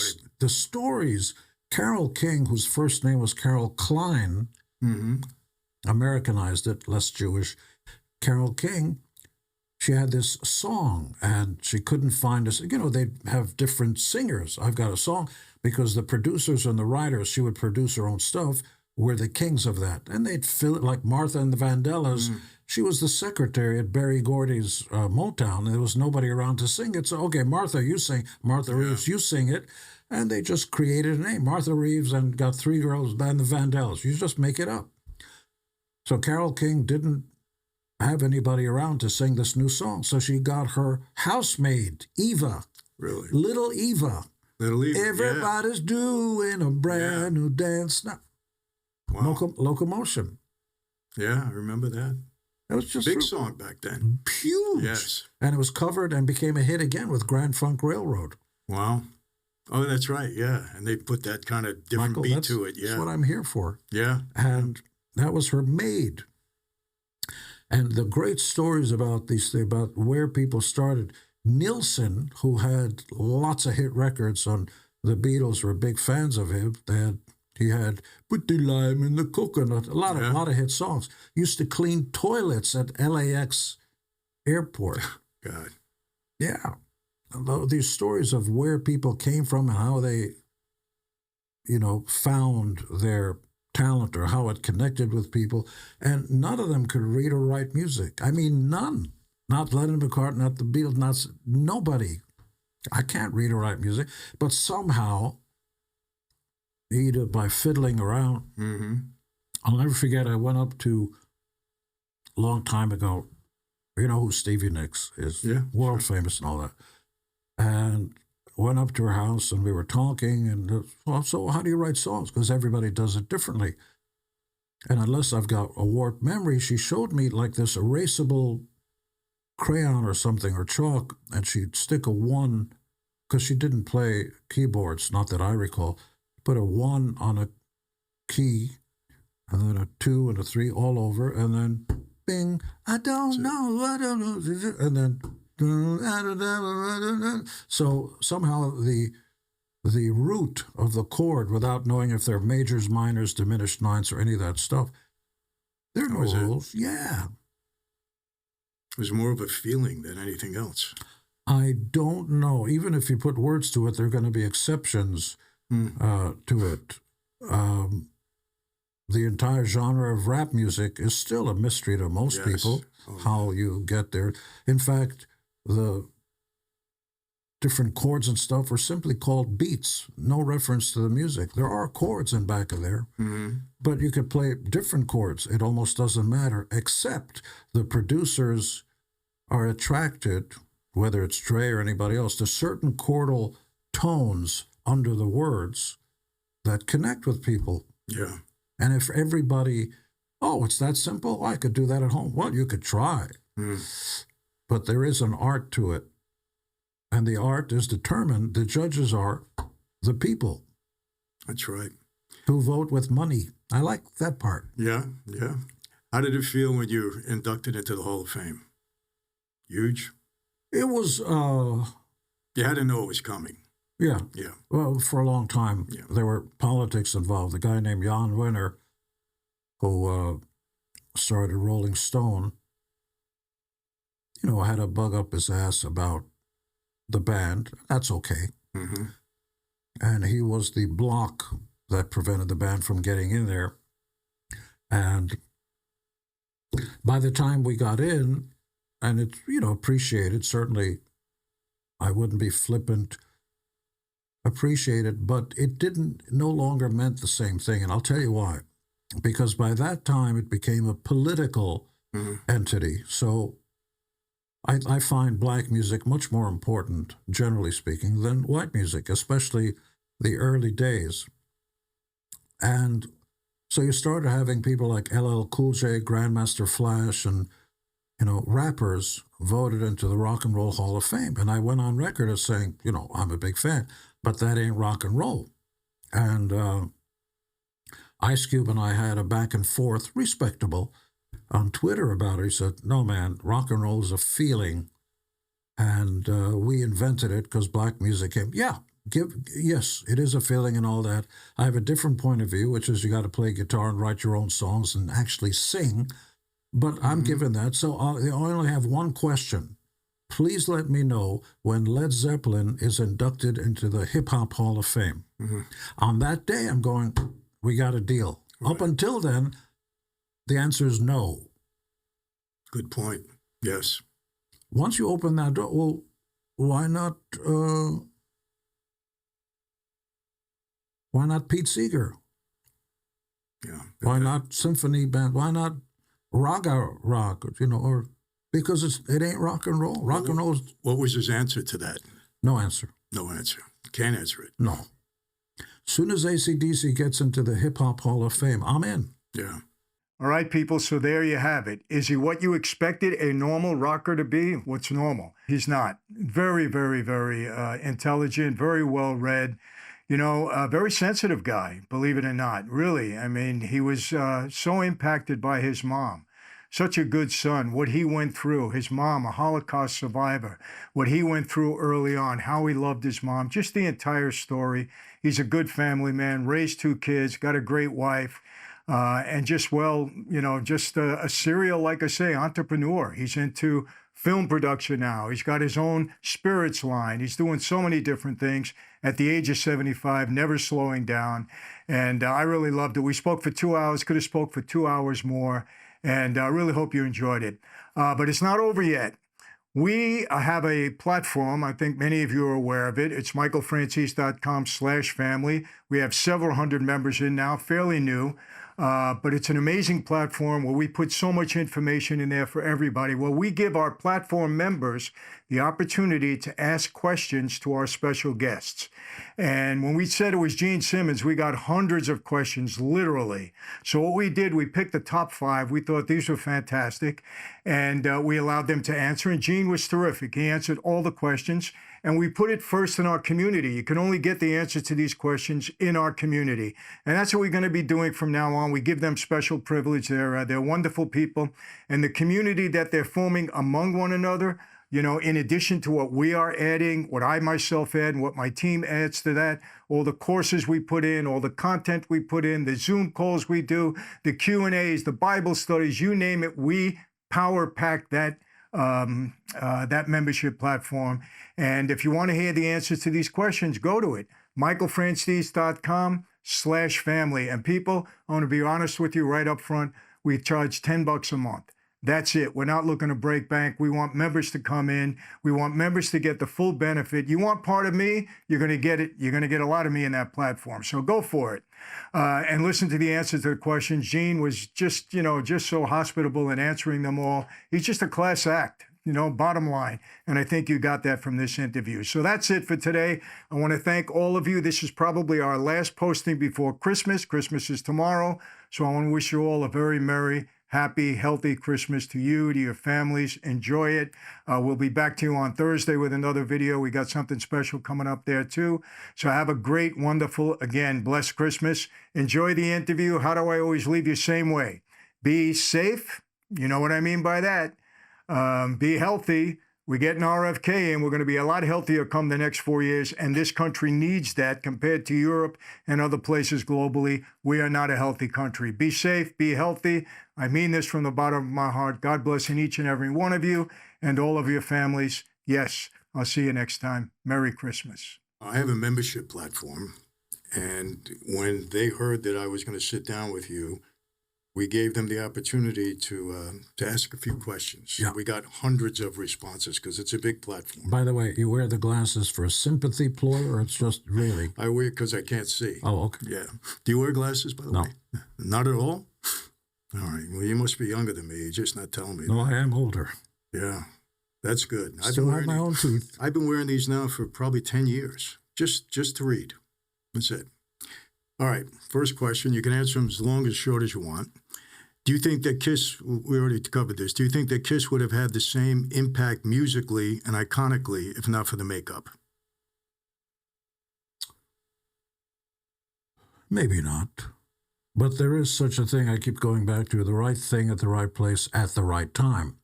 If you take any one of those away, your chances diminish. In the, quote, golden age of rock and roll, my darling,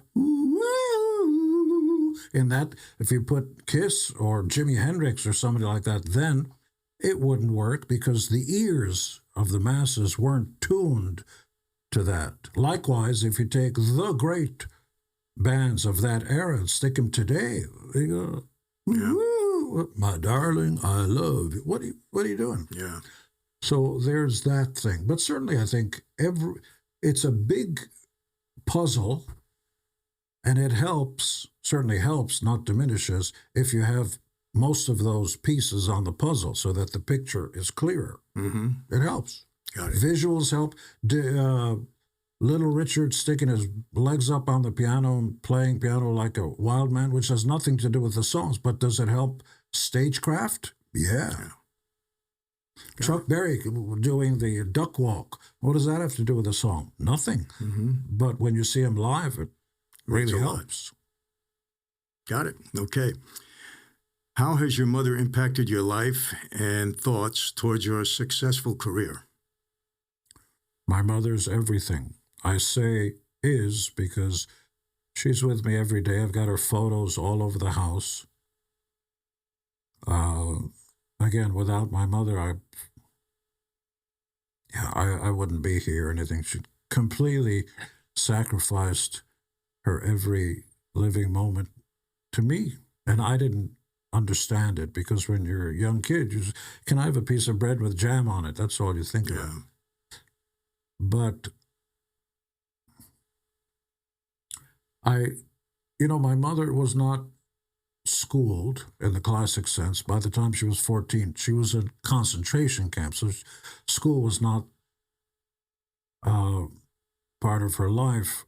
And when she started working in America, it was in a sweat factory in Brooklyn. Mm. No minimum wage, no nothing. You work 6 days a week, and you're lucky. You're lucky after 6 days if you made $100. Yeah, that was a lot. 80, days. And we lived in a one-bedroom. $37.50 was the monthly rent. Mm. I lived with my mother at 99 South 9th Street in Bedford, in Williamsburg. And then we moved to Jackson Heights. But that's right. I remember the first, you know this area. Yeah. I used to walk across the Brooklyn Bridge and couldn't believe that I was looking over the edge and it was man-made and all. Just loved it. Yeah. Did you ever go to Creashy's restaurant? Remember Creashy's? Of course. Yeah. Beaumonti's. Yeah. Yeah. The old hood. Well, in around there, the streets were safe at night. Absolutely. The farther away you got from there, not so much. That's right. That's right. So I remember one of the first big checks, because my mother was not about checks. She got cash. She got paid in cash. And I gave my mother the checks. And I remember my mother didn't understand who paid me, what's the office, what are your working hours, when do you go to work, where do you go to work, and how did you make this money? It's just this vague, there's a lot of money. So she didn't understand zeros at the end. So there was an 8-figure check I gave her. Go buy whatever you want, houses, whatever you like, just go buy it. And my mother didn't understand, there was 6 zeros, then there was a 7th zero, then there was another number on top of it. She didn't understand what, or couldn't fathom that. And she said something to me telling, which is something I adhere to even today. Wonderful, that's what she would say. Now what are you going to do? Which is, yesterday's news is nice, but whatever it is you're doing, and every day above ground is a good day. So whatever you achieved in the past is okay. I'm being more poetic about it, but the past didn't mean much to my mother. It was always about today and what are you going to do? Because if my mother dwelled on the past, that wouldn't be good. So tremendous impact is the answer, without a doubt. My mother would always keep asking me, even though I corrected her, how is the orchestra? That's Mom, what- the band is good. Well, Yeah. wonderful.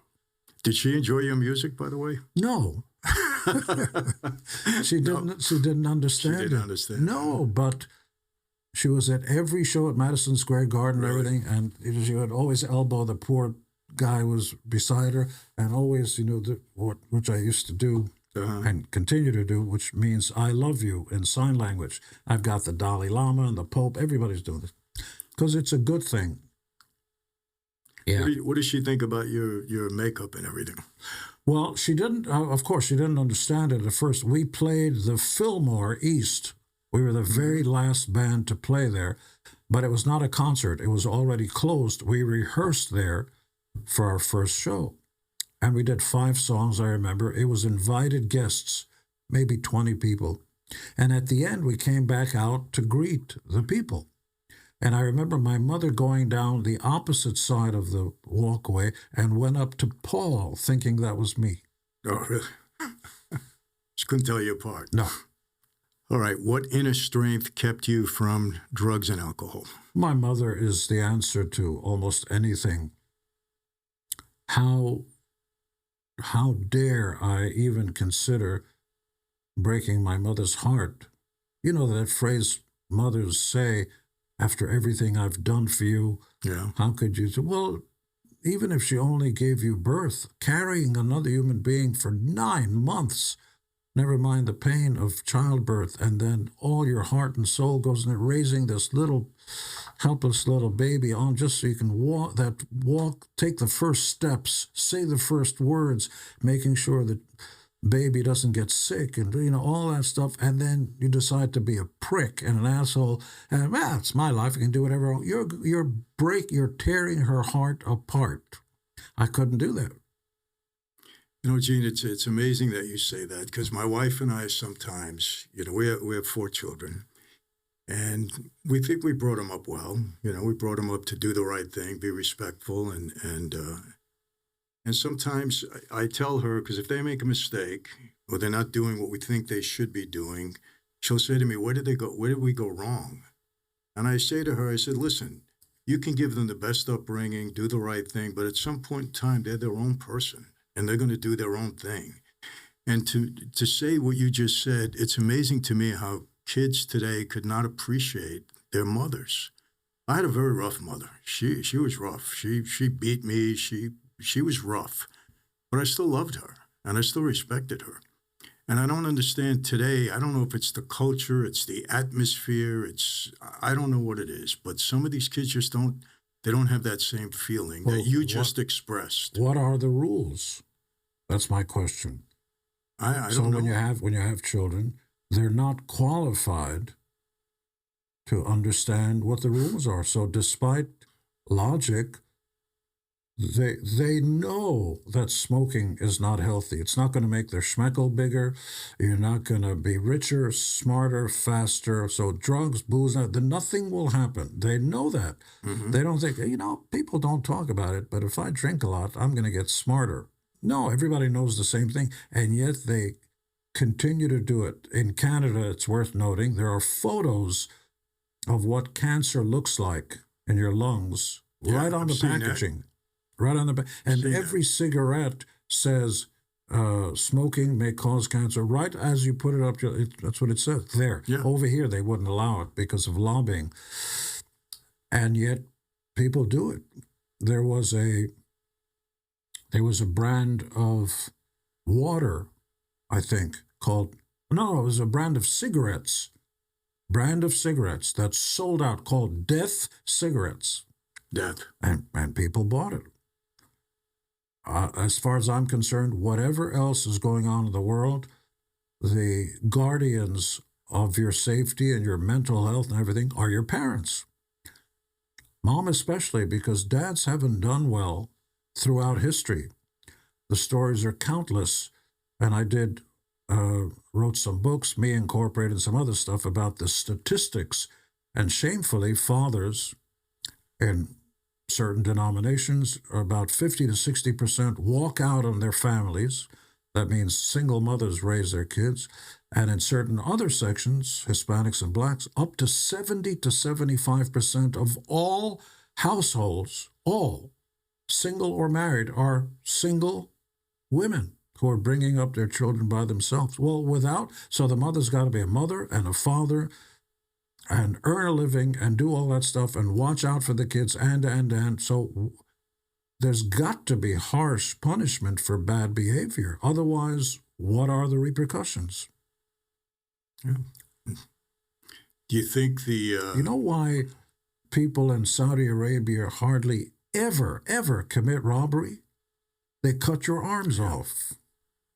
Yeah. Why would you take the chance? Yeah.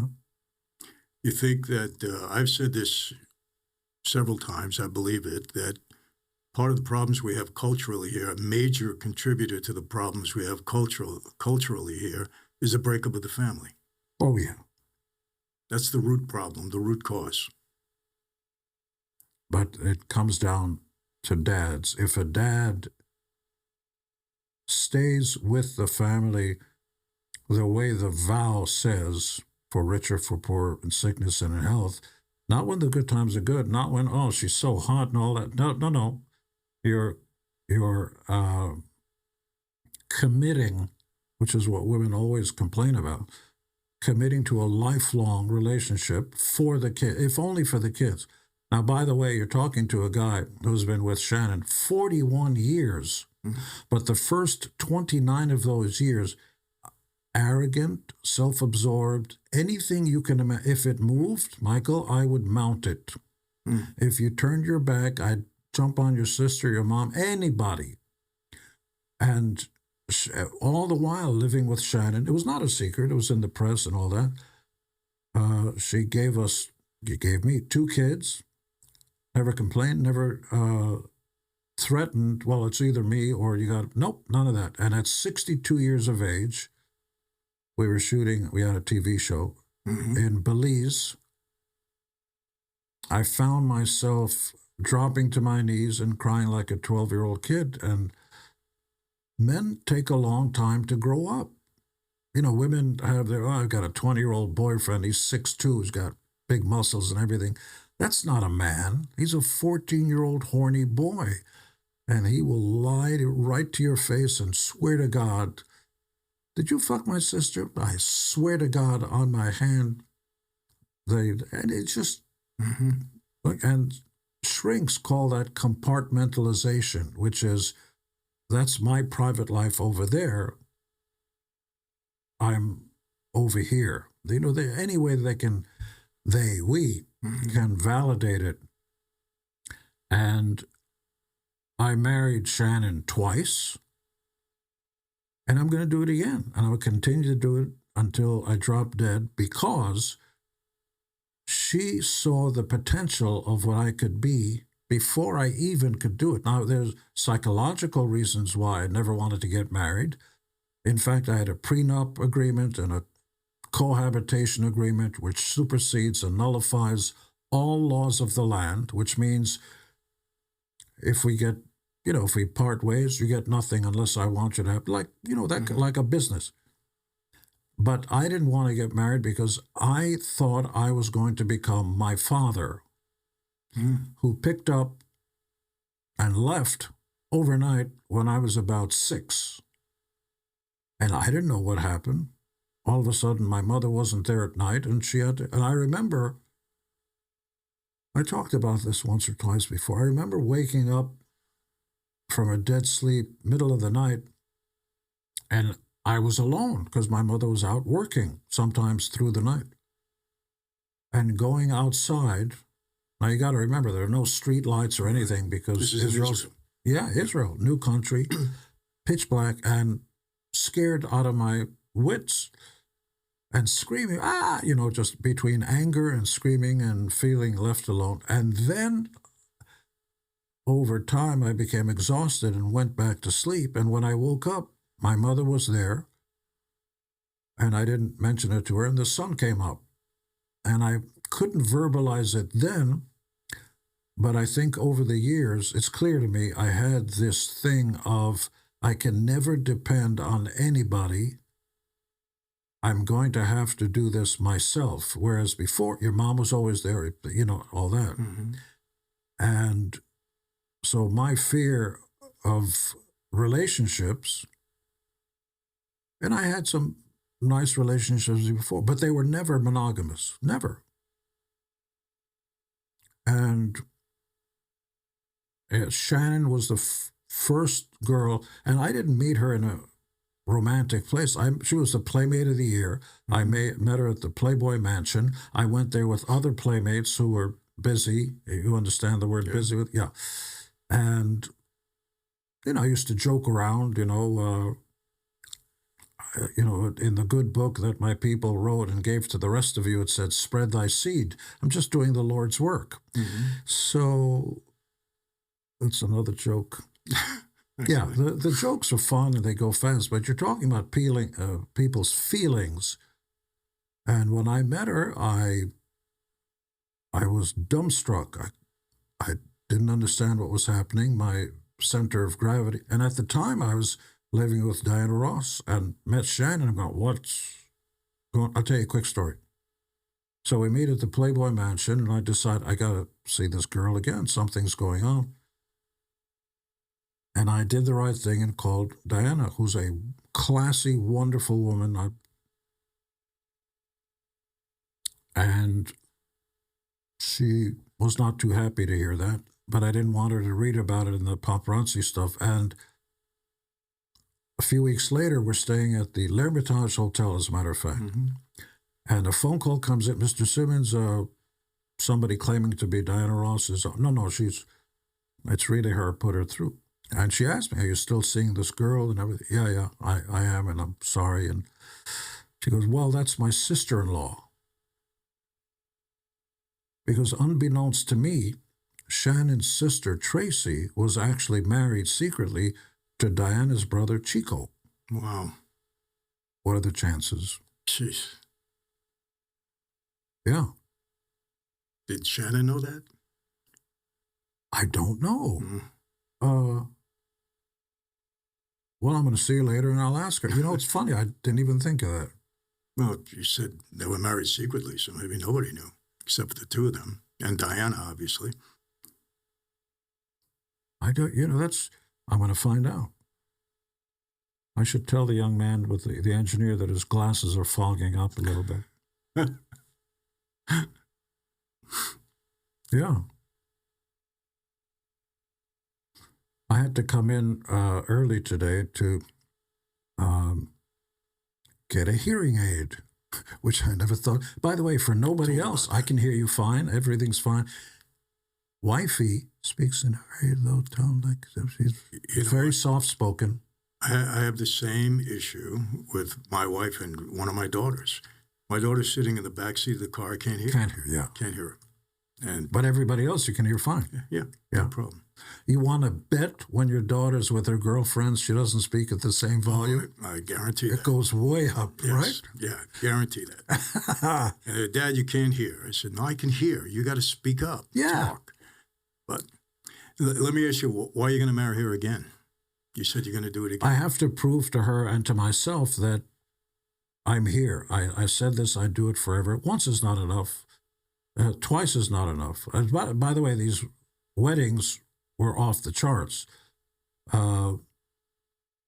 If you care about those things, everybody was at the first wedding. Mm-hmm. Hefner and his girls and Dog, Bonnie Hunt, like all kinds of those kinds of people. And the second one, I flew a ton of people on a large jet to Hawaii. Everybody got $5,000 play money.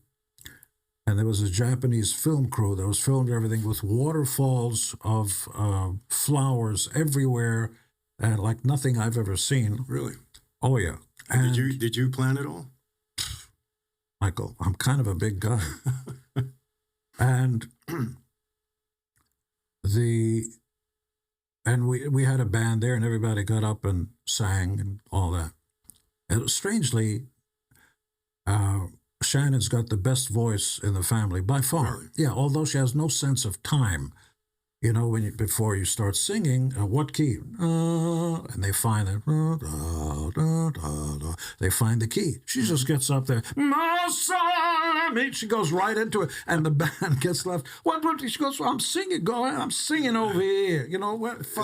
She just doesn't have to sing. And by the way, when you go, she says 2, 3, I know 2, 3. That's a bar. The space. You go. She says, I know. She just has her own bar. You got to wait for the time, for the band to catch up. Like a breath. Doesn't know anything about that, but she can sing. She sings the way everybody sings in the shower, with no sense. There's no drumming. Just yeah. Very strange. And the Japanese crew had the music and everything was edited. By the time the evening was done, we all got edited copies of the entire wedding. Wow. Yeah. So when's the next one? Because my wife and I married twice also. See? We're going to be married 40 years this coming year. See that? Yeah. Because you give me an idea. Maybe we go for a third time also. Oh, there's no question. Well, I've been talking about it to her. I bought her a place in Whistler. She's got another one on top of Malibu Mountain. Bought another one at the bottom of the mountain on the water. Kids have 2 houses. There's a Beverly Hills. I said, I'll marry you anywhere. You want to go someplace? Let's do it again. We can do it alone or bring the population with you, whatever you want. She into that a third time? Yep. Yeah. Okay. It's sort of like at Christmas time or a birthday when your beloved buys you a tie.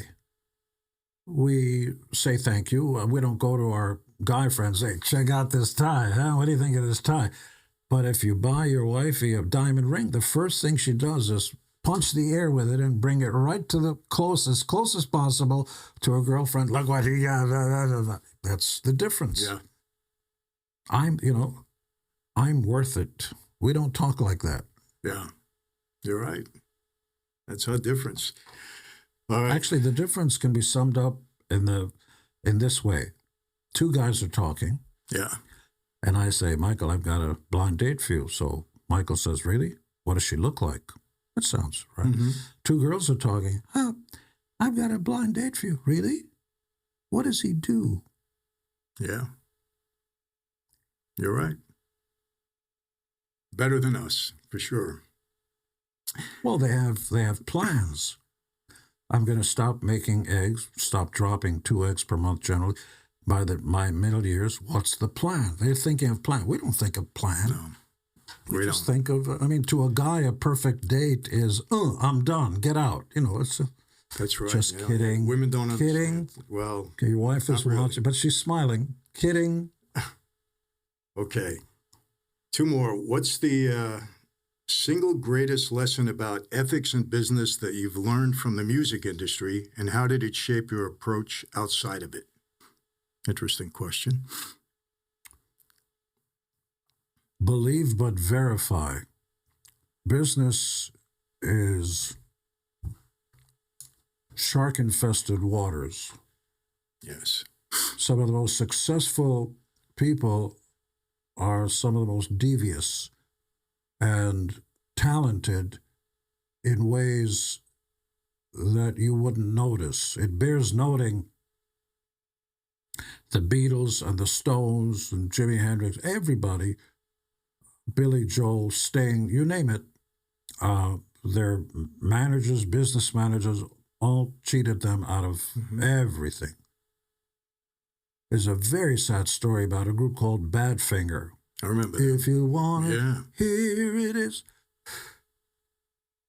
And Pete Ham, they started doing well, some hit records, and they were on Apple Records, the Beatles thing. He wrote those songs. He wrote, Can't Live, Living Is Without You, I Can't Give. He wrote that, which was a #1 song for Celine Dion and a few other. Nilsson had a #1 with it. So he started to live well, and he had kids and a wife and bought a house. Then Christmas, he got a note, and it's from his manager, Stan Posey. Stan something was his manager, who said, my heart is broken. I have to admit to you, I've stolen all the money. You have nothing left. And he went to the garage and hung himself. The guy from Badfinger? Yeah, at 27. Wow. Yeah. It happened. It happens to everybody. So Alan Klein, who managed 3/4 of the Beatles, McCartney didn't buy it and he left, managed the Rolling Stones also, was a crook, stole from everybody.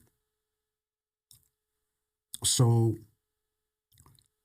and when you get to Wall Street, not everybody is a stand-up guy. That I know. Yeah, it's just they're rare.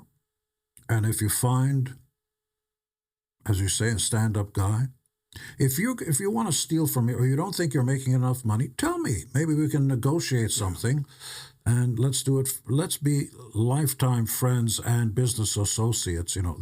Everybody thinks I'm going to get away with this forever. Nobody will ever find out. It doesn't exist. So I would highly recommend everybody to, no matter what anybody else, you got to confirm it. Put it in writing. Well, it was rampant. I mean, same in the fight industry. The horror stories with managers and agents and all of that, I've heard that all my life also. And they're all true, unfortunately, all true. And the last question we already answered, have you ever came across any mob guys? So you answered that. And your experience was always good. Yes. Better than regular people on the street, I have to say. Mm-hmm. What's missing with society, as far as I'm concerned, is civility. There are very few people who are loyal. Very few people I found who hold their mothers above and beyond anybody they know in life. Them's are fighting words. Say anything you want about me, we can take care of business stuff. You say something about my mother, that crosses a line, and then you got something. By the way, the black community feels the same way, which is no matter what, drugs, violence, and all that. But when you talk about somebody's mother, because you realize there's not, who else? I've known quite a few gentlemen, East and West Coast, and I have to say, there have been many offers, numerous offers of, if there's anything I can do for you, kind of thing. I've never taken that up because sometimes it means, now you got to do me a favor, which is, by the way, which is only fair. That's the way life goes. I did you a favor, now you got to do me a favor. But no, nothing like that. There were offers of money. Never did that.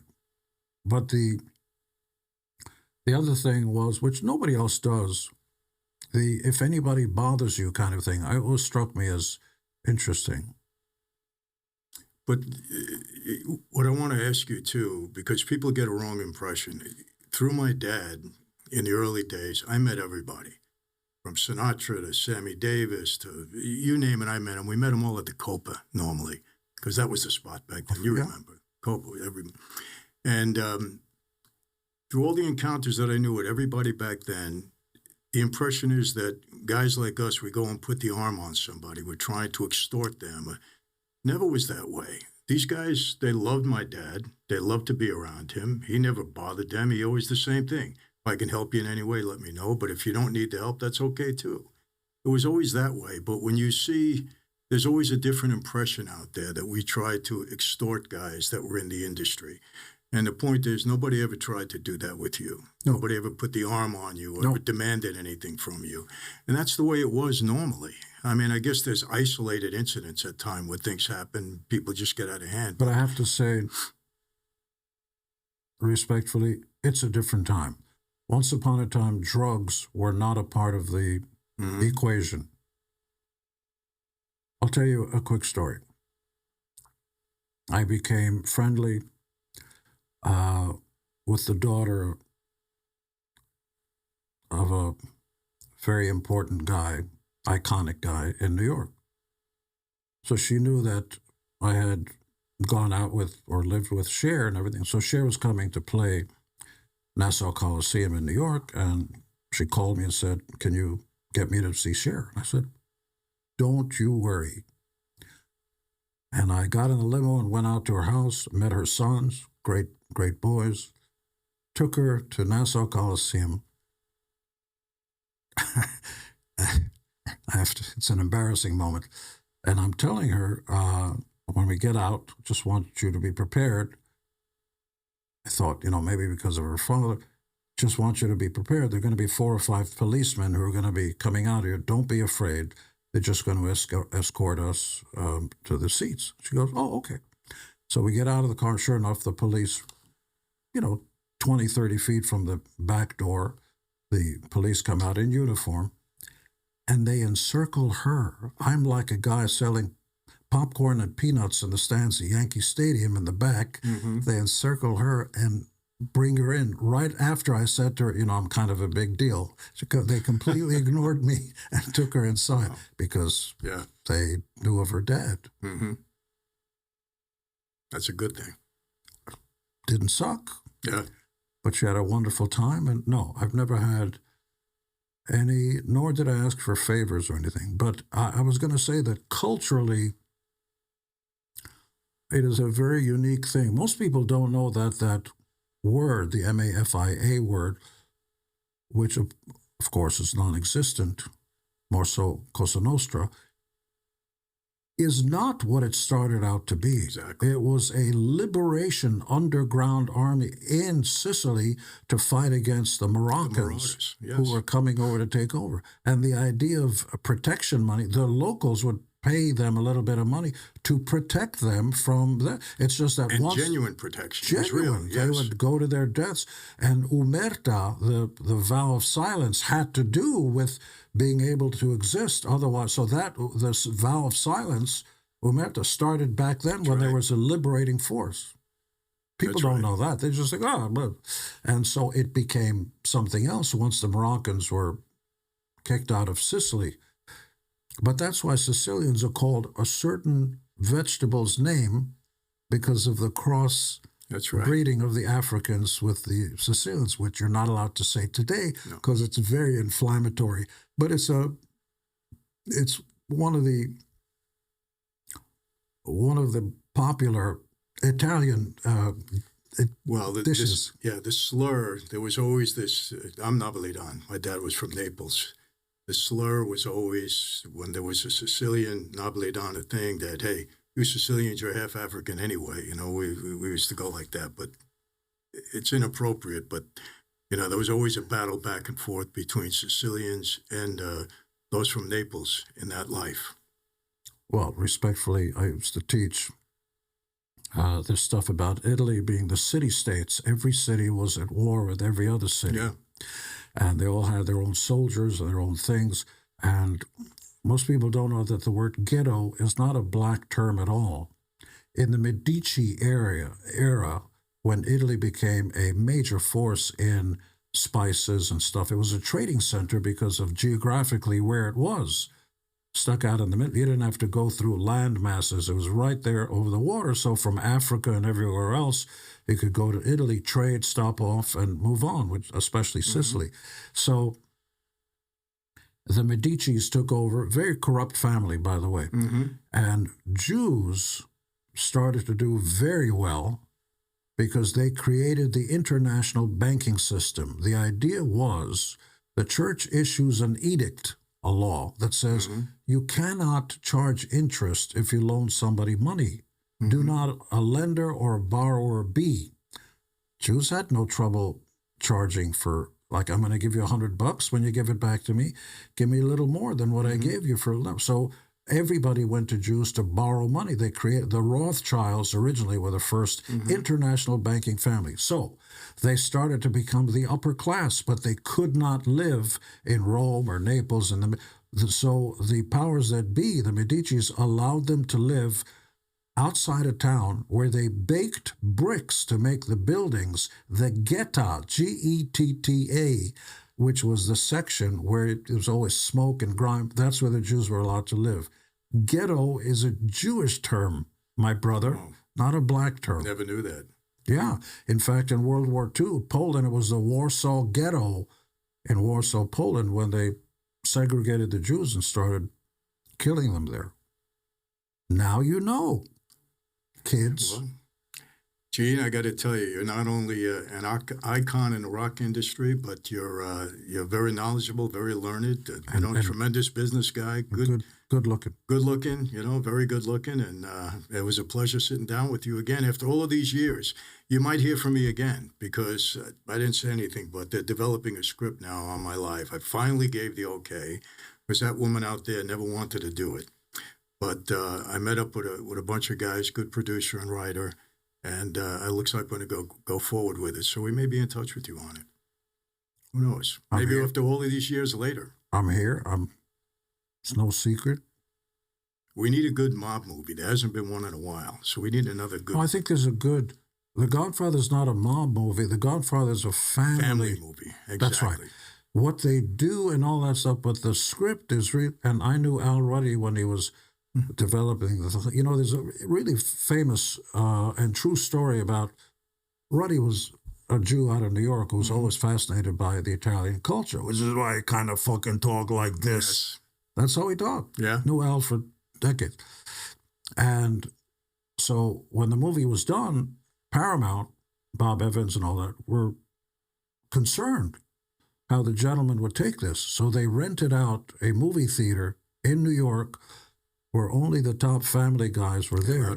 You know about this? Yeah, that was my era. Joe Colombo was my mentor when my dad went away. So they all gather in the front, and way back, Al Ruddy and Bob Evans, the producer and the head of Paramount Pictures. By the way, Shannon used to go out with Bob Evans, Small World. And the movie ends, and they're shitting in their diapers because if it doesn't go, sometimes accidents happen and the brakes don't work on the trucks. And, who knows, people have accidents. Sometimes baseball bats hit your kneecap by accident. Safe falls out of windows, things like that. Accidents happen. Yeah. And then the first cigar, Roddy was telling me, the first cigar was lit. And then he goes, we're home. They liked it. Because it was not about, quote, the sins of the father, and it was about a family. Exactly. They took care of the family. And then there's this other stuff on the outside, the loyalty, how Pacino was backstabbed by his brother was. That film raised the image of Cosa Nostra in this country to a whole different level. Do you know that when that movie came out, guys on the street were carrying themselves differently? I was young then, but I was a recruit at that point when it came out. But guys started to carry themselves differently. They started to talk differently. I really mean it. It had that much of an impact because it just raised the image of that life, from the Al Capone days and days like that. It just brought it up to a different image. And guys on the street loved it. I remember even Joey, he loved it. When it was coming, unfortunately, he didn't get to see it because that thing happened to him. But that thing. Yeah. There's a phrase called that thing. You take care of that thing? We good? Okay. Yeah, we took care of that thing. Not the other thing, but this thing. Yeah, that thing. Little known fact, we're done. In the Capone days, Capone was smart enough to get a Jew to be his treasurer. Yeah. That Jewish treasurer stayed the treasurer of the business all the way up to Mr. Gotti. Mayor Lansky. I was going to say, Luciano with Meyer Lansky had a tremendous impact. That's the thing. Yeah. Now, another little known fact. Now, they didn't want it smartly because new Godfathers kept coming in. You don't want to get rid of the treasurer. You don't know what kind of money is where. You want to keep this guy because, by the way, he's the guy that kept stressing, go legit. Yeah. Go legit, do a business, invest in the community, give to charity and all that stuff. Smart. And also tax-deductible money. So otherwise, the money just sits there. So this other Jew, a violent guy, Bugsy Siegel, you know the story? Yeah. Goes and meets with Lansky and says, I've got an idea. Now, Bugsy can never be a made guy because he's a Jew. He's Jewish. But he was hired. He did his business. He took out whoever. And Mayor Lansky says, what do you need? He goes, I need $7 million. $7 million back in those days was crazy. What do you want to do? Well, there's this desert town that's got nothing on it, not even trees. I want to gamble in there and bring prostitutes, like all the fun stuff in life. we could take over the town, pass our own laws and stuff, and just like start with a hotel, the Flamingo. And to their credit, Lansky said, okay, I'll do it. Like, there's nothing there. Buzzards don't go there. No grass, no trees, no... Gambling was legal. Gambling was legal. So everybody would go. Well, gambling and whatever else goes with it. So the most beautiful showgirl, all these girls would go there. And of course, the boys, I used to go to Sammy's house. He'd tell me stories.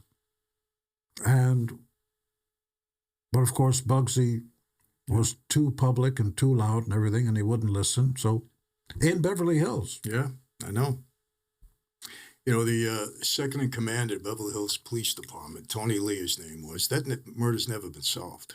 They still don't know who did it. They have thoughts about it, but they still don't know. But very fascinating. I saw all Bugsy's memorabilia that they still have at the police department there. Crazy. They still don't know what happened. But I have to say something, aside from the business, the vision, there are visionaries. Yeah. And whatever the shortcomings legally, morally, ethically of Bugsy Siegel and Mayor Lansky, the vision to see paradise, a city that had never existed before on the planet, in the middle of nowhere, is vision. It's a futurist. Yeah. Las Vegas, think about it, 45 million people come into it every year, and they leave. And all those beautiful buildings and the city lights, they were all built by people who lost their money there and had fun. Yes, you're right. It's unbelievable. I know. Okay. Gene, terrific. Thank you, sir.